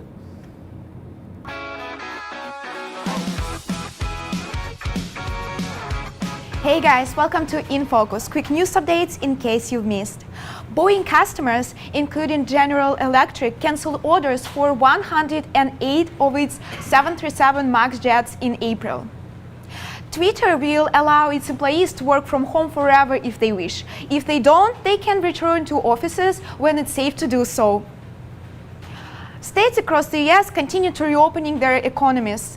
The World Health Organization warns that countries that have lifted lockdown restrictions have seen a spike in coronavirus cases. Well guys, hit the thumbs up and subscribe to our channel. And of course, stay in focus. Back to traders. Just took my first exit out there. There was a battle that got waged on NCLH at 1080. I do like this one to still get you to that 1060 mark. If you got the short here, we do like it at that price. But there was a big time buyer that got taken out, then re-upped again. I joined in at that party, took the 30-cent win off so we can hang on to the rest of these shares for that 1060 50-cent target that we're looking for. It may not give us a retest of that high. I mean, when you look at something like yesterday's top, and then you get a move from 920. It's a $2 move. It's over 20% move to the upside off that bottom into the previous day high. It's a hard rejection, so I'm not sure you'll get a retest of it. If we do, we will take another shot in front of 1130. I love when you have a turnaround like this that coincides with a key level. Just gives you a little more confidence to jump into this one. If we don't get 1060, that's fine. 30 cents is pretty good for that trade, but I gotta go with, sorry Valeria, I'm not happy with Starbucks. We initially went short. That would have been the good call. We reversed to the long. Unfortunately, the long does not work out. Thankfully, we went back to the well in NCLH because this one working like gangbusters. And you saw me in the background there, guys. It's fruit salad party time. We're just going to relax now. This is a 50-cent winner now on CCL that we just took. And bye-bye, 1205. You can go to my screen now if you want, guys. 1205 downside. When you got the winners on, you can just chill out like this. Hey, Valeria, if you're going to take a picture, maybe this will go on social media at some point. We're going to break through $12 now. Just tweet it at Bear Bull Traders here. I know they're on CCL, but yeah, maybe we can take this cruise together at one point. It's fruit salad cup time, guys, as we're about to break through $12. We're short $12.51. And look at the chart, guys. We took this 1, 2, 3, 4, 5, 6 minutes ago, and there's a 50-cent winner on a $12 stock. Broke it down for you, why we liked it, banged it out. You can see the profits at the bottom. This is what we're going, guys. Here we go. Just keeps going down and down and down. Neil, there you go. You get a coffee anyways. So that's a nice little $2 there. Thank you for that, Christian. That will help. But right now, we don't need any coffee or anything for that to pay for this CCL trade. It is bouncing off $12 here. We're going to give this till $12.20. We'll get out at $12.20 if it breaks back to the upside. What a big trade here, CCL. Yeah, the day keeps getting better. NCLH just bounced exactly off of 1060, which is kind of what we said would be our target out. Got a little greedy. I didn't take it off here. It was just so much momentum on that flush that I pulled my order in front of that 1061, thinking it would blow through. And at that point, maybe you would get a move into that 1030 range. What I'm going to do here is I am going to still hang on to it, let it retest 1060 one more time. If it does bounce again, big buying comes in, then we'll jump out of the shares, hopefully in front of that 70 mark, somewhere in that range. But I want to give us some room here. I mean, the volatility you've seen in this stock, you got to sort of jump in this situation and say, if it's moving this much, I want to get bigger winners than normal, sometimes allow it to go against you a little bit more than you're comfortable with because the potential of the trade is larger in growth terms. So hang on to this one. I think maybe we'll make a retest of that 1030 mark as long as the 60 goes. Brendan, what do you got? I was just having a look at some of these big box retailers, Costco and Home Depot. To be more specific, our very own Rob Spracklin, guys, giving us a little bit of a heads up on both of these. Costco down 1.5%. Home Depot also a little bit to the downside today, a little bit more relative strength though. As these restrictions are lifted, some of these names could get a little more attention, but 1.5% for Costco. Home Depot just went positive, guys. Yeah, shout out to Rob. for Home Is he Depot. around or he messaged you, Brendan? I haven't. Okay, I was gonna say I haven't seen Rob today. Shout out to Rob. Hope all is well there, buddy. Stay healthy, and we'll see you back here. Hopefully, we can lift some of these social distancing rules. Oh.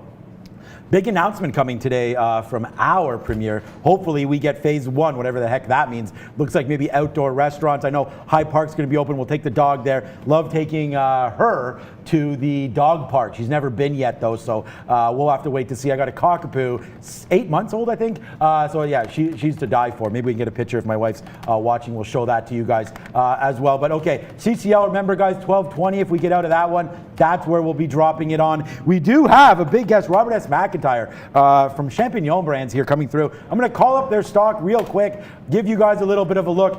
Wow, now we're at 3.25 million shares. The stock just keeps on going. Very interesting company, Champignon Brands, coming through. Hear all about them within 20 minutes now. 11:45, our guest of the day will be on. The stock is a banger, guys. Just keeps on moving upside, upside, upside.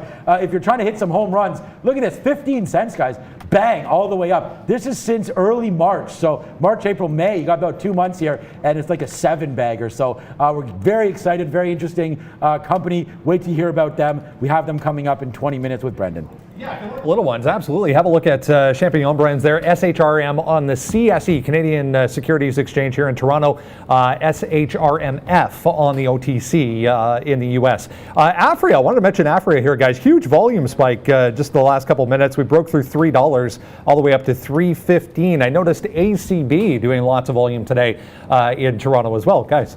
The marijuana plays have been getting killed, though. Yeah, not exactly the best place to be, but I'm looking at that 1060. We did talk about this on the way down and how you can sort of work the way to get into the home run style trade. There is a buyer that's really holding this one up and trying to put in this bottom. What I'm going to do here is trail it, give it to about the 70 to 80 mark. We'll take it off for the win. And if it wants to retest the high, I do want to get back into that trade. So if it breaks down, fair enough. We've already taken the winner off, but I'm going to trail this one. If it can't break 60, I'm going to cover this one for the win. Look to see if we can get retested. It's such a strong move to the upside that if it holds a level like this, you have to believe it's going to give you another shot at the top. If I get that, I know I'm already going short anyways, so why not take the profit? Give yourself a chance to reload on NCLH. Yeah, when I'm talking about taking 20 cents, 37 cents, I see someone asking a question there. It's pennies, so that's what we mean. So pennies taken on a trade there. So if we take a 5-penny winner, we may say 5 cents. So like, for example, you take Champignon Brands here, 135,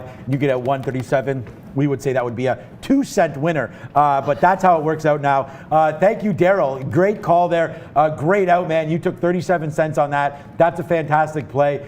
We took, like I said, half out here at 25 for that 25 cents, and then we're going to get out the rest here at 12.19 if it does break. So shout out to you, Daryl. Thanks for the kind words, and I'm glad you took that trade. This one was pretty textbook up there.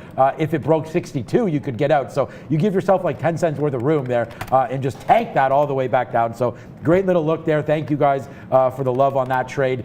More to come. I mean, I just hope you had it earlier, guys. Yeah, Marcus, you're talking about a Codex being sideways. This is why I got away from the stock. I mean, and I probably shouldn't have, because this is a good sideways range. You're talking about 28 at the top, which is what we crushed. 28 down to 26. $1.50 wins, dollar wins. and it's doing the same thing. As we moved on to the cruise ships, which have been better, I'll admit, that you could have been still doing this same play we're talking about. Short in front of 28, taking your $1 to $1.50 bottoms here. It is tightening up a little bit, but there's nothing wrong with a return like that. Just watch out for the spread. Make sure you have it out. Codex is plenty good, 18 million shares in volume. You can still take advantage of it. I know it looks sideways, but there's still a day trade in there for you. Brendan has something. What do you got, bud? Yeah, I just saw Matt Maloney, I love that name, in the chat there talking about this one. OPK, 11.6% to the upside. This looks great. I mean, I brought this to your attention a little bit earlier today. They have some new technology that's going to help employers screening employees as they come back to work. We were just talking about getting things reopened, so it could be something that is useful in the near term. 260 here, obvious resistance. You go back, I think it was 2 or 3 days ago, we got up here to 265. So this area going to be a little bit of trouble, I think, for OPK. But if we get through that, this thing could be off to the races, guys. Yeah, good look. Good OPK, the 260 is a great little look there. This is why we get out of Beyond Meat. We give up, what? Wowzers. Okay, we will do a little cry there because we are happy about our Beyond Meat output. I didn't see it go to 141. Wow. We got out there 139.50 or so. Now it's fading back down, just noticing the futures. That's why I wanted to check in back with Beyond Meat as that one coming to the downside now in a hurry. Wow, 141 rejected hard there, guys. So Beyond Meat, we've been long here twice today. If you've held these, then you are successful because the trend has been up. Unfortunately, we do get wicked out in about 10 minutes, about 5 or so minutes on this one. We take 70-cent winner, then we lose $2 on the downside. Now Beyond Meat upside, but fading back through. You still got view up at 136 and change right now, so watch out for Beyond Meat. Our DraftKings still hovering around, man. It's still a 20-cent winner, but it was up higher. We have 10% of this position left, still waiting to see if it can go higher, but right now we're at the highest spot of the day for us. So that's been fantastic. Mind you, we did just get out of that CCL on a wick up, so that was a mistake. But if you guys are still holding it, it's Floss Central. We've been dominating these stocks today, guys. I hope you're having a good time. Yeah, we're dominating in Codex. I actually want to update what I just said about Codex. I still am looking at that long 28 break that we had here when we were playing that range short in front. I still have an order. If it breaks 28, we are going long, get a retest of that 30. That's been the idea the entire time. That actually was maybe the best trade off the morning when it took out 28 initially. So we'll look to see if we can grab that one again. Like you said, it's been a little bit sleepy, but don't shy away from it. It's been a banger today. It's got good volume. It's got good volatility. So keep that one on the back of your radar at through 28. I'm still going long at that price.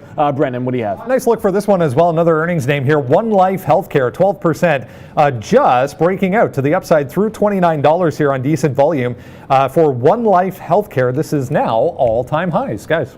Okay, WFC pulled back as well. Yeah, I mean, some of these names, guys, just big trades you could have on board on any of these names on any day, including maybe even a 12 break here on CCL. That's one to look at here. DraftKings heading back to the upside, back to 27. So my order, believe it or not, still up here, guys. 27.30. We're still waiting to get this at 29. I showed you my little order sitting there. We'll wait to see if it can get back up to 27.30, which is the day high. Well, 27.68 is that. I guess that must have been in the pre-market. But over here at Day Trade the World, we trade over 63 markets. So if you're interested on coming on board with us, daytradetheworld.com, 63 markets, including pretty much every single one in Europe. Let's throw to Valeria as Europe is now closed.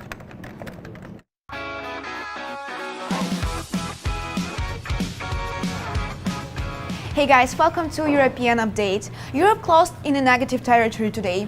Britain is down 2.65%. Germany is down 1.67%. France is down 1.56%. And Italy is down 1.7%. Well, I'll keep you updated with Europe yesterday, and back to traders.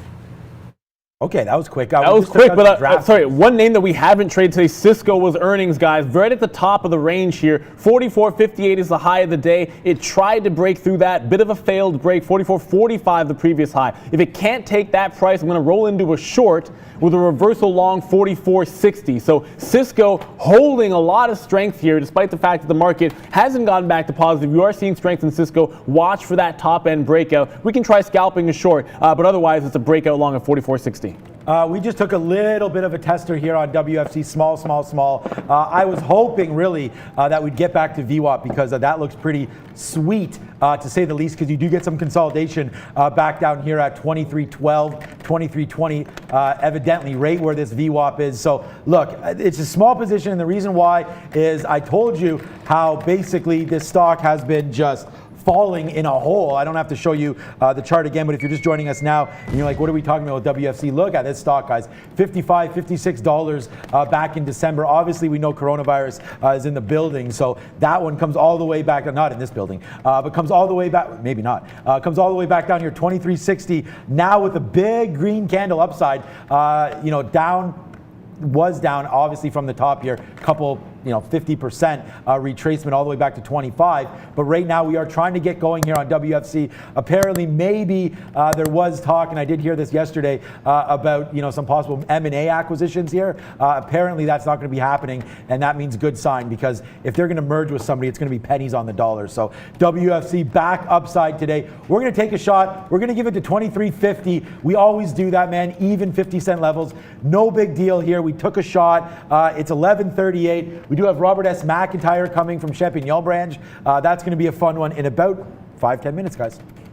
That was really, really easy in Cisco, and it really shouldn't have been so simple. I don't know, we just talked about that top. It fails right at the previous high of 44.45, so it's a classic failed breakout at that point. It gets to about 58, comes back in and retests. If it can't break that original top of 45, that's a short for me. We catch it on the way down, not the way up. 35's in, out in front of VWAP, quick 30-cent scalp, pretty much exactly like we drew it up. Now we'll rinse and repeat at this point, but as long as we hold 44, or actually, better yet, 43.80, I want to be particular about it, you're still in the top end of the range, and you're looking for that 44.60 break. So without a test of this low and a break, you're still looking for a breakout. I am going to short pullbacks in front of it now that we've established a level at 44.45, but still like that break at some point at 44.60. Unless we get a real flush through 43.80 down to 43, then I'm going to write that one off. But hasn't happened yet. One and done. We just gave this one to you in Cisco. Quick, easy peasy, short trade scalp. Still like that long if we get it, though. Okay, Brendan. Little mining name, guys. I want to mention this one real quick here. Just popping on a volume scanner here. Look at the volume coming up to $19. Rejected at 19 a couple of times already. They reported much stronger than expected earnings and production results from the last quarter. So about to possibly break through this 19 for SSRM, guys. SSRN. Okay, yeah, well, we will look at that one. JP Morgan fading back down as well. Going to give you guys a look here. 84.75 if JPM keeps going down, because look, guys, the market now fading back down. So you got to watch out for that one. Update on WFC. We doubled our position right here at 55. We're going to give it to about, what was that break? I said 40.45, which is whatever this candle is right here. Yeah, 44.45. We'll give that spot here. But as the futures drop here, I mean, there's going to be no winners in this one on WFC unless we get going back to the upside. Futures rally from here. I think we got a banger, but right now we're going to take limited risk on this one. You don't normally see me get out of something for a 10-penny hit, but if we have to do it, we have to do it. We will take that out. DraftKings, beautiful out right there. We talked about that as we came out of the break. We still have 10 shares now, just holding that to see if it does break back down below 26.50. If that happens, we'll get out. But DraftKings, basically my number one stock today, as we were bullish on this name and paid off in spades up here, guys. Big trade on DraftKings today. Really happy, my number one stock on that name. I'm going to be trading this every single day. I've traded, I think, for 3 shows now, and we're 3 for 3 on this name. Love me some DraftKings.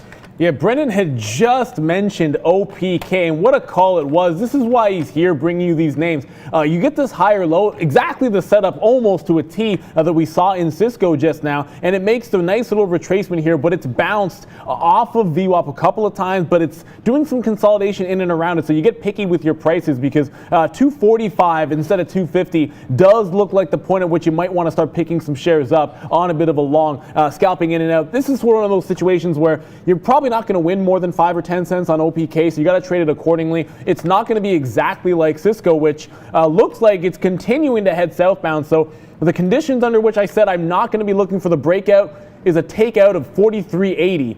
Actually, if it takes 43.80, I'm thinking short side on this break, guys. Look at it, try to fill in this gap here. 43.80 would build a position between that and 44. Makes a lot of sense to me, but we're starting it on a 43.80 break. What a great short. We just happened to catch that at the right time. Looks like it could continue with the futures approaching 8,900 on the NASDAQ. If that breaks, I'm sure we'll have this short. Yeah, why WFC now? I may take some of this off. I mean, our average price is right here at 64, sorry. Yeah, it makes a move back up here as the future's making a move down. Very much interested in this trade now for us to go here. WFC wants to get going, but again, it can't keep fighting these futures.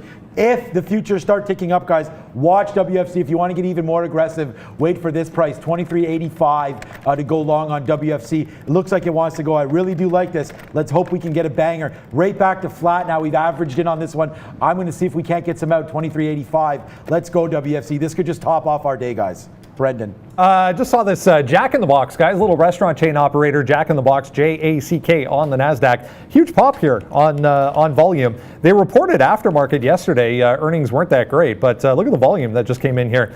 Went from 64 all the way up to 68 there on a big spike. We'll check the news for Jack in the Box, guys. And there goes WFC, Neil. Wow, what another winner, guys. I don't know what's going on today, but I guess I got to go grab a lottery ticket because banging it to the upside here, WFC. Let me know in the chat if any of you guys have this one.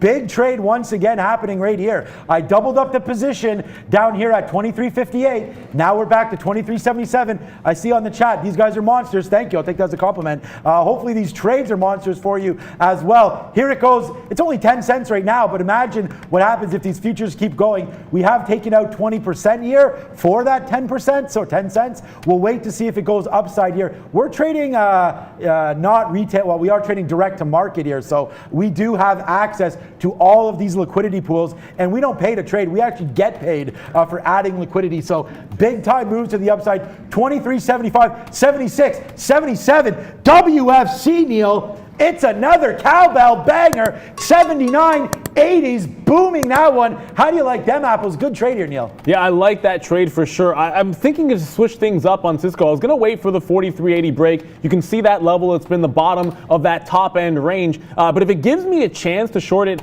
in front of VWAP here at that 44 mark, we will jump back into it. We did see it roll over and put in that lower high. That was our entry point. I'm looking for another one here. Again, if 8,900 gets taken out, and we talk about the futures, usually I'm going to say the NASDAQ futures. I'll try to do my best to make sure if I'm talking about the ES to say the S&P 500. It's one or the other. We're not usually talking about anything other than those two. So we're gonna use our lingo here and there. Just continue to ask questions if you're not following along. We will do our best to make it clear to you. But Cisco, for me, I'm looking at this short in between 43.80 and 44 in addition to the breakout long. And that's because we had this bottom here all morning long at 43.80. Looks like an obvious break to me if the futures do come down. Guys, Robert S. McIntyre, Champignon Brands coming through today. We're very, very excited, not only about the opportunity that exists in the space, but check out the share size here. Stock moving around, guys. 3.4 million shares done today. A lot of liquidity, many gateways, big prints coming off. 6,000 shares, 4,000 shares, 3,000 shares. Lots of opportunity to take this one. And look, today you might say, oh, it's only up 9%. I mean, 9% is pretty huge, right? So you got that, but check out the daily chart on this stock, guys. Champignon Brands taking this stock symbol over 15 cents, March 2nd. 15 cents, you're right. You did hear that right. Almost a 10-bagger. Upside now, $1.40. It actually hit $1.40 today. Wow. We're going to see what that does as it goes forward here. Champignon Brands, big one, guys. Really happy to have him. Robert S. McIntyre, also professor at U of T, coming through, CEO. Champignon Brands, nice little 9% move today. Big time. Let's go. And we knew we were talking about this one today. Literally could have just taken it off the open. And like you said, if you don't like a 10-bagger in this business, I don't know what you want. 10% move is fantastic, and it's literally from open, and it just ran straight up. And this is what it's been doing, Sean. I mean, ultimately, you got to find these trend trades. One of the things we like to do when we're going through our watch list is look at that higher time frame.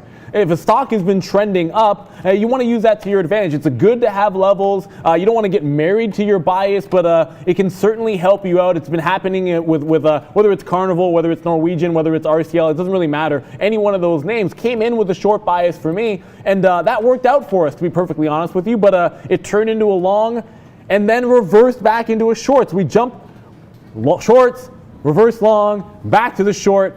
Now on NCLH, I am looking back at this 1020 level. Our original breakout long was at 1010. If it retests that price and can hold, I think it might be another bit of a long trade.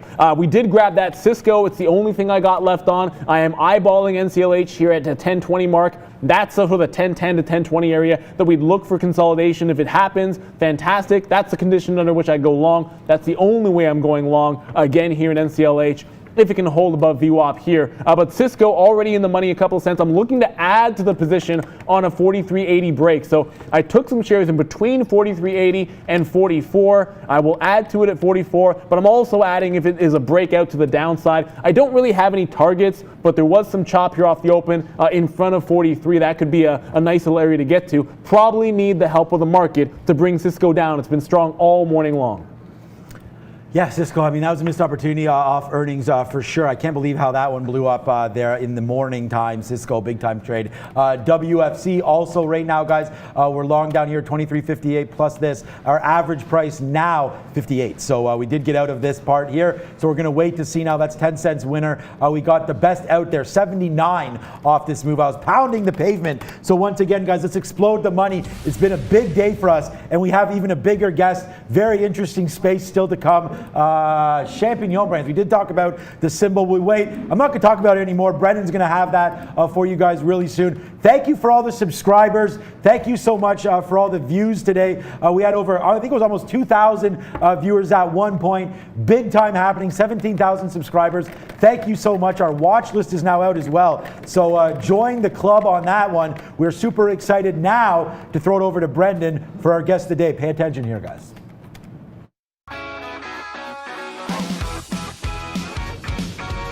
Hey guys, yeah, thanks very much. Very happy to have Dr. Roger S. McIntyre back with us once again on the show, CEO of Champignon Brands and AltMed, to talk a little bit about how things have been progressing since last we spoke. Dr. McIntyre, great to see you once again. I went back in the archive actually before the show came on and saw that last we spoke was April 17th, so just about a month ago. And I mean, we've been talking about the stock throughout the morning. Listed here, guys, on the CSE in Toronto, SHRM, on the OTC markets, SHRMF. If you want to pull it up and have a look. Since April 17th, we've seen the stock price double or more than double as of today. So it's been a space that's gathering more attention and more excitement. Tell us how things have been progressing since last we spoke, Dr. McIntyre. It's great to see you once again.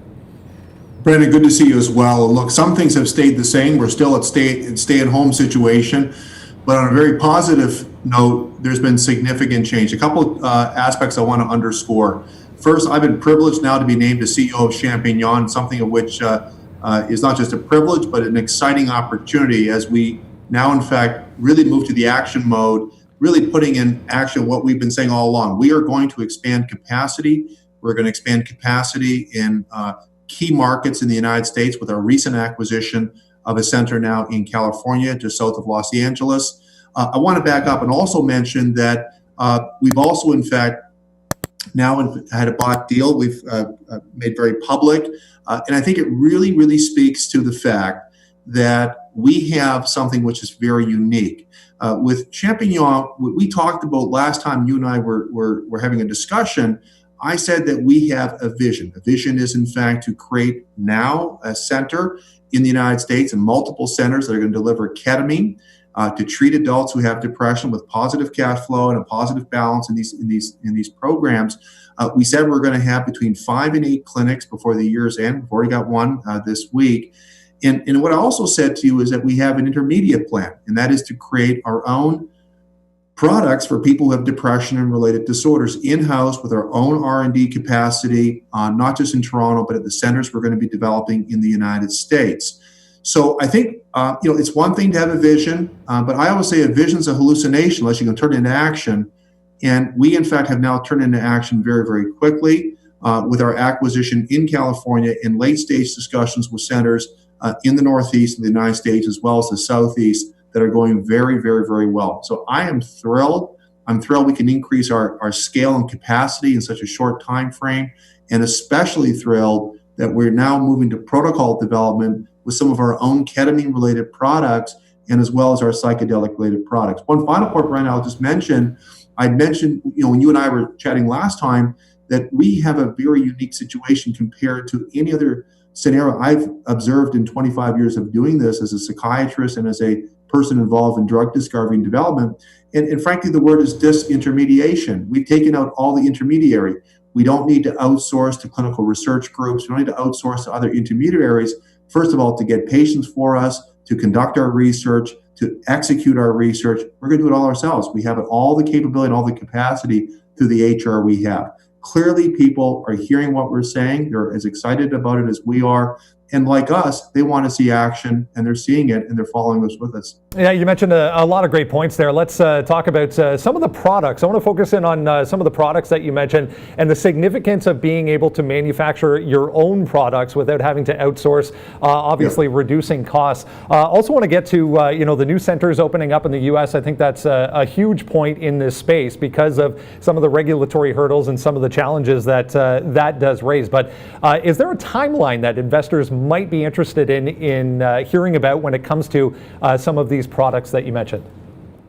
Yeah, there is a timeline, and for us, it's a relatively short timeline. We're looking at about 1.5 to 2 years from early first in patient to phase 2. We have very productive, very collegial relationships with many large pharmaceutical companies in Asia, the United States, and Europe, some of the major players in this space. And there's a very clear and unequivocal understanding that if we can take a product to early phase 2, so in other words, first in human, an early demonstration of safety and tolerability in depression, there's going to be an opportunity created immediately with these large pharmaceutical companies to take the product to later phase 3 and ultimately to an FDA approval. So why do we have such a short timeline? I've been in this a long time, and the timeline that we usually speak about is 6, 7, 8, 9 years, between 6 and 10 years, actually, to be quite frank. Well, much of that time, 75 to 80% of that time, is the intermediary piece, hiring clinical research organizations, identifying sites, recruiting patients, having access to patients who are willing to participate, having the key opinion leader involvement, et cetera, et cetera, et cetera. That's time, that's obviously a tremendous resource.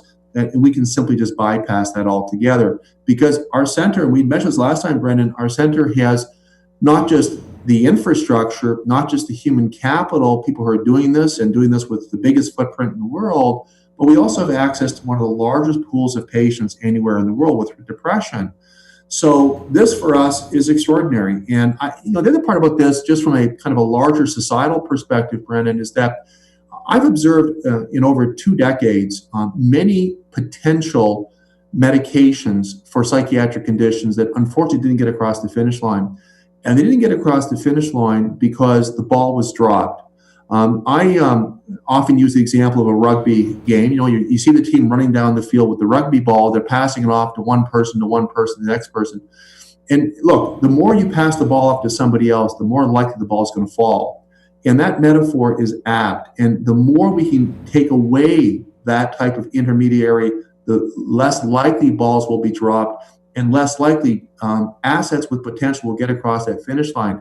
So for us, it's not just a business proposition that we can, in fact, do this so efficiently, do it in such a time-sensitive manner, but we also really believe that potential assets have a higher likelihood of getting across the finish line, which is ultimately going to affect the people that we're trying to help, people with depression-related conditions. Yeah, it's a great metaphor. Obviously, the more you limit how many people have their hands on something, the more you limit the possibility of mistakes being made. The Canadian Rapid Treatment Center of Excellence, right here in the GTA in Toronto, over in Mississauga, the first clinic. You mentioned, by Q4 this year, you were hoping to have numerous clinics open in the U.S. How is that progressing, and are we still on track for Q4 of this year?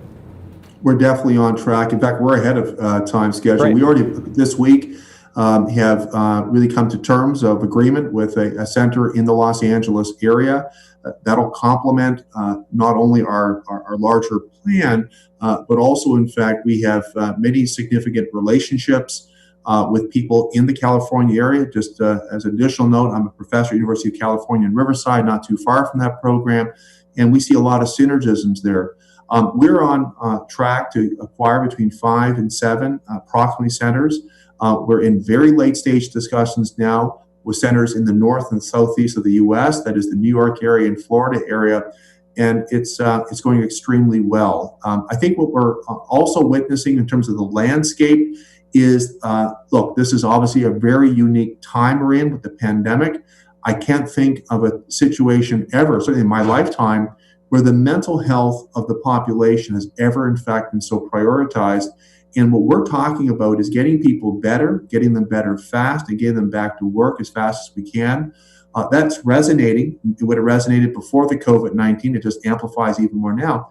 And the vision that we have, which with respect to the clinical delivery, as well as the R&D component, is resonating with colleagues throughout the U.S. So it's extremely exciting. And obviously, we've had a number of public announcements this week. We're in the bot deal, as well as, in fact, other investors who joined us very early, who share the vision, and like us, as I said earlier, know that action speaks louder than words, and we're putting this all into action now. So it's been extremely exciting. Yeah, it's an interesting time, obviously, because of the pandemic. Once we get, a little bit more normalcy back into society, do you foresee it being a challenge after the fact, or is it, during, when people are going to be struggling with these types of things?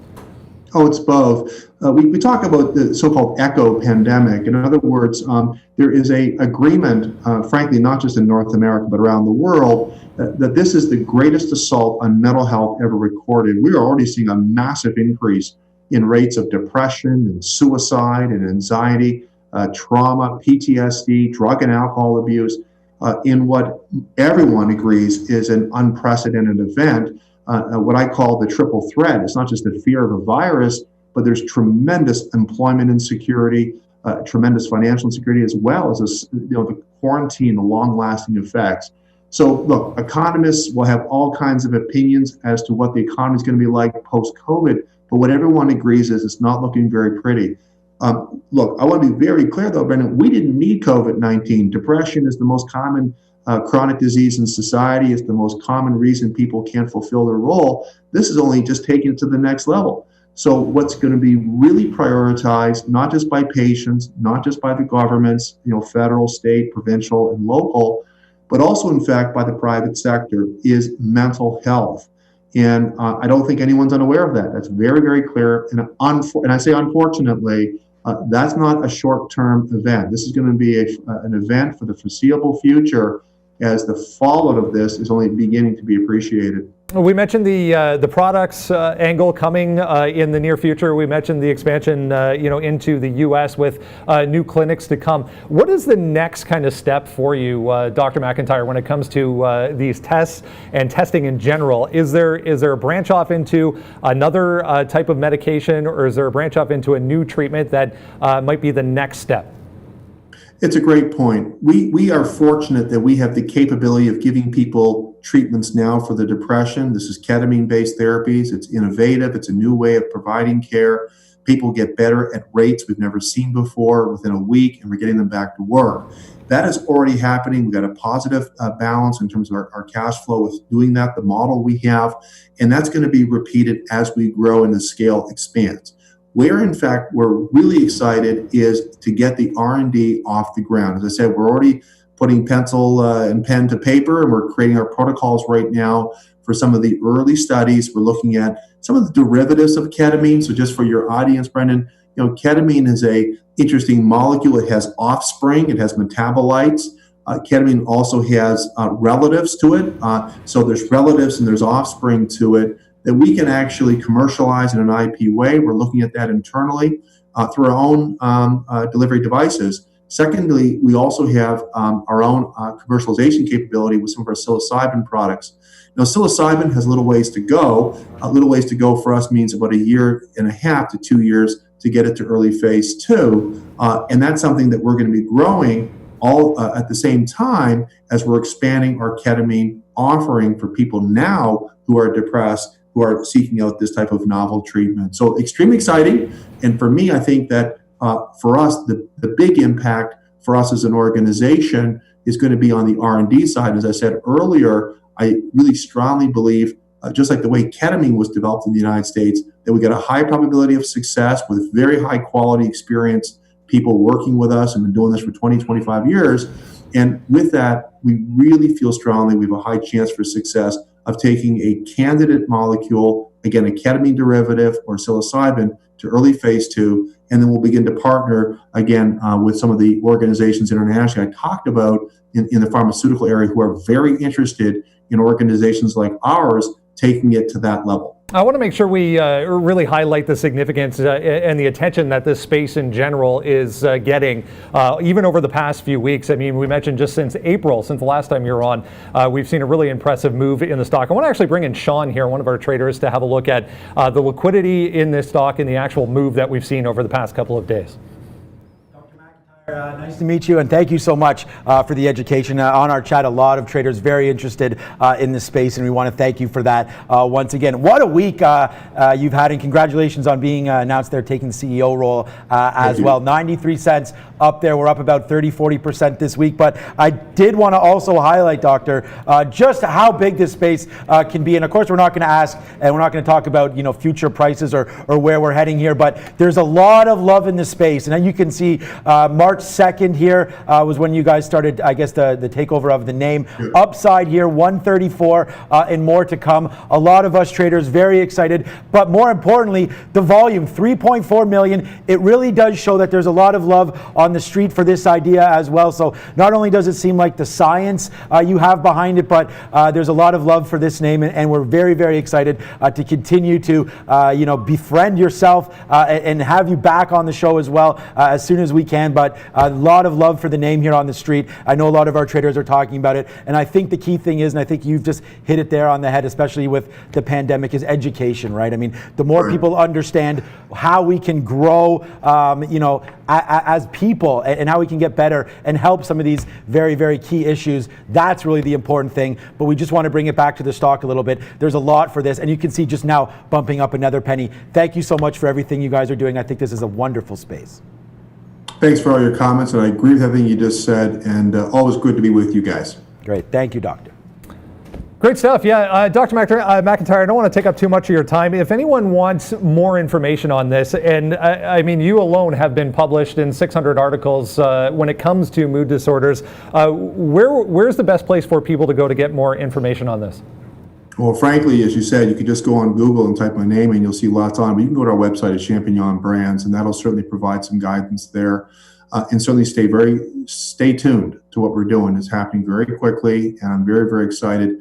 And we have an incredible opportunity here to make a huge impact for the population affected by these conditions and giving them something genuinely novel.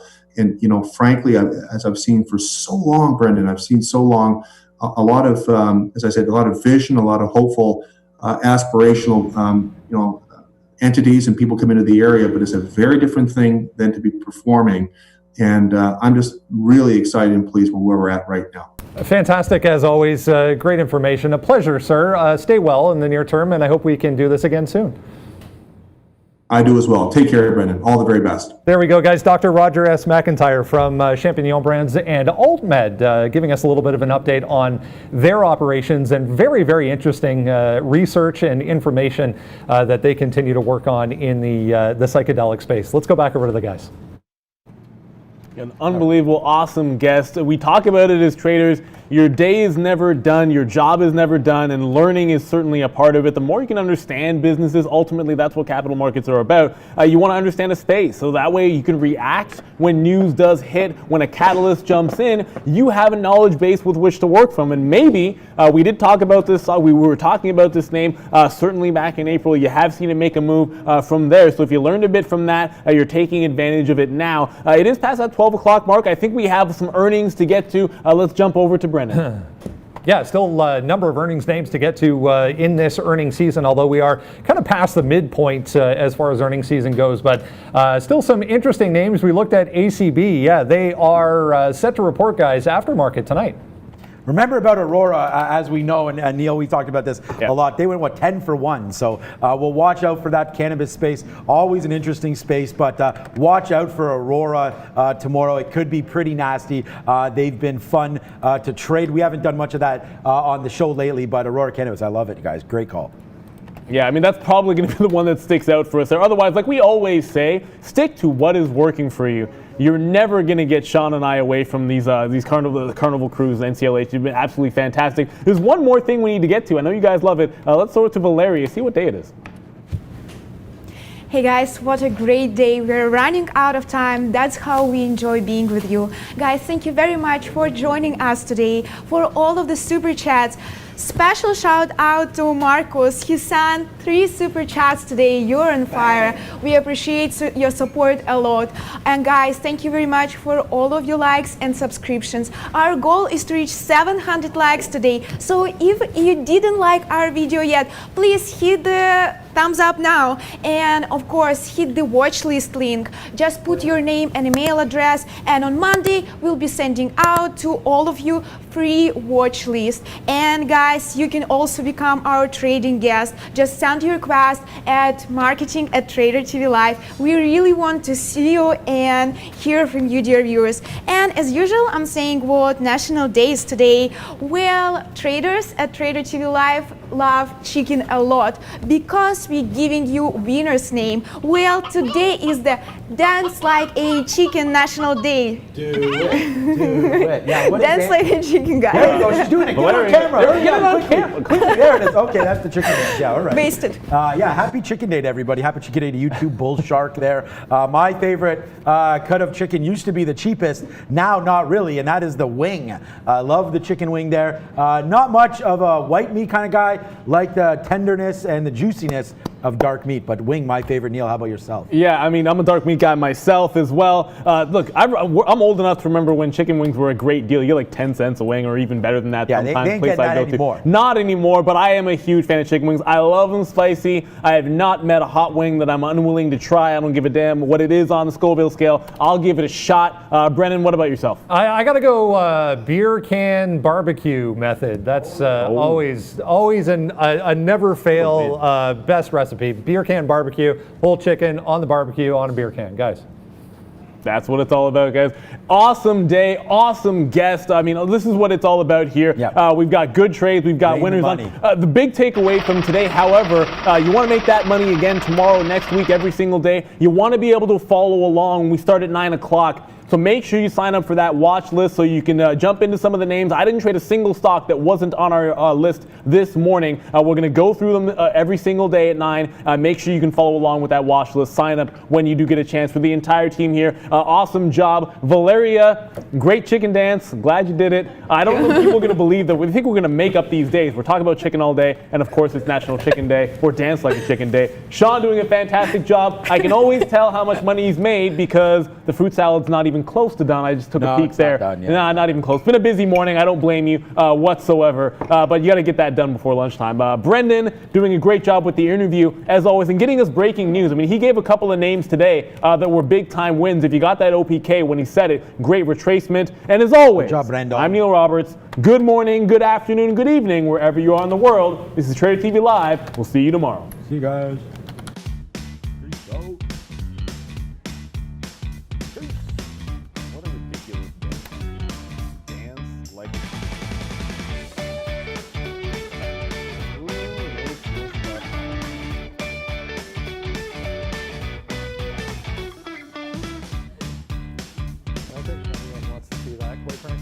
Yeah, nobody just Valeria dancing.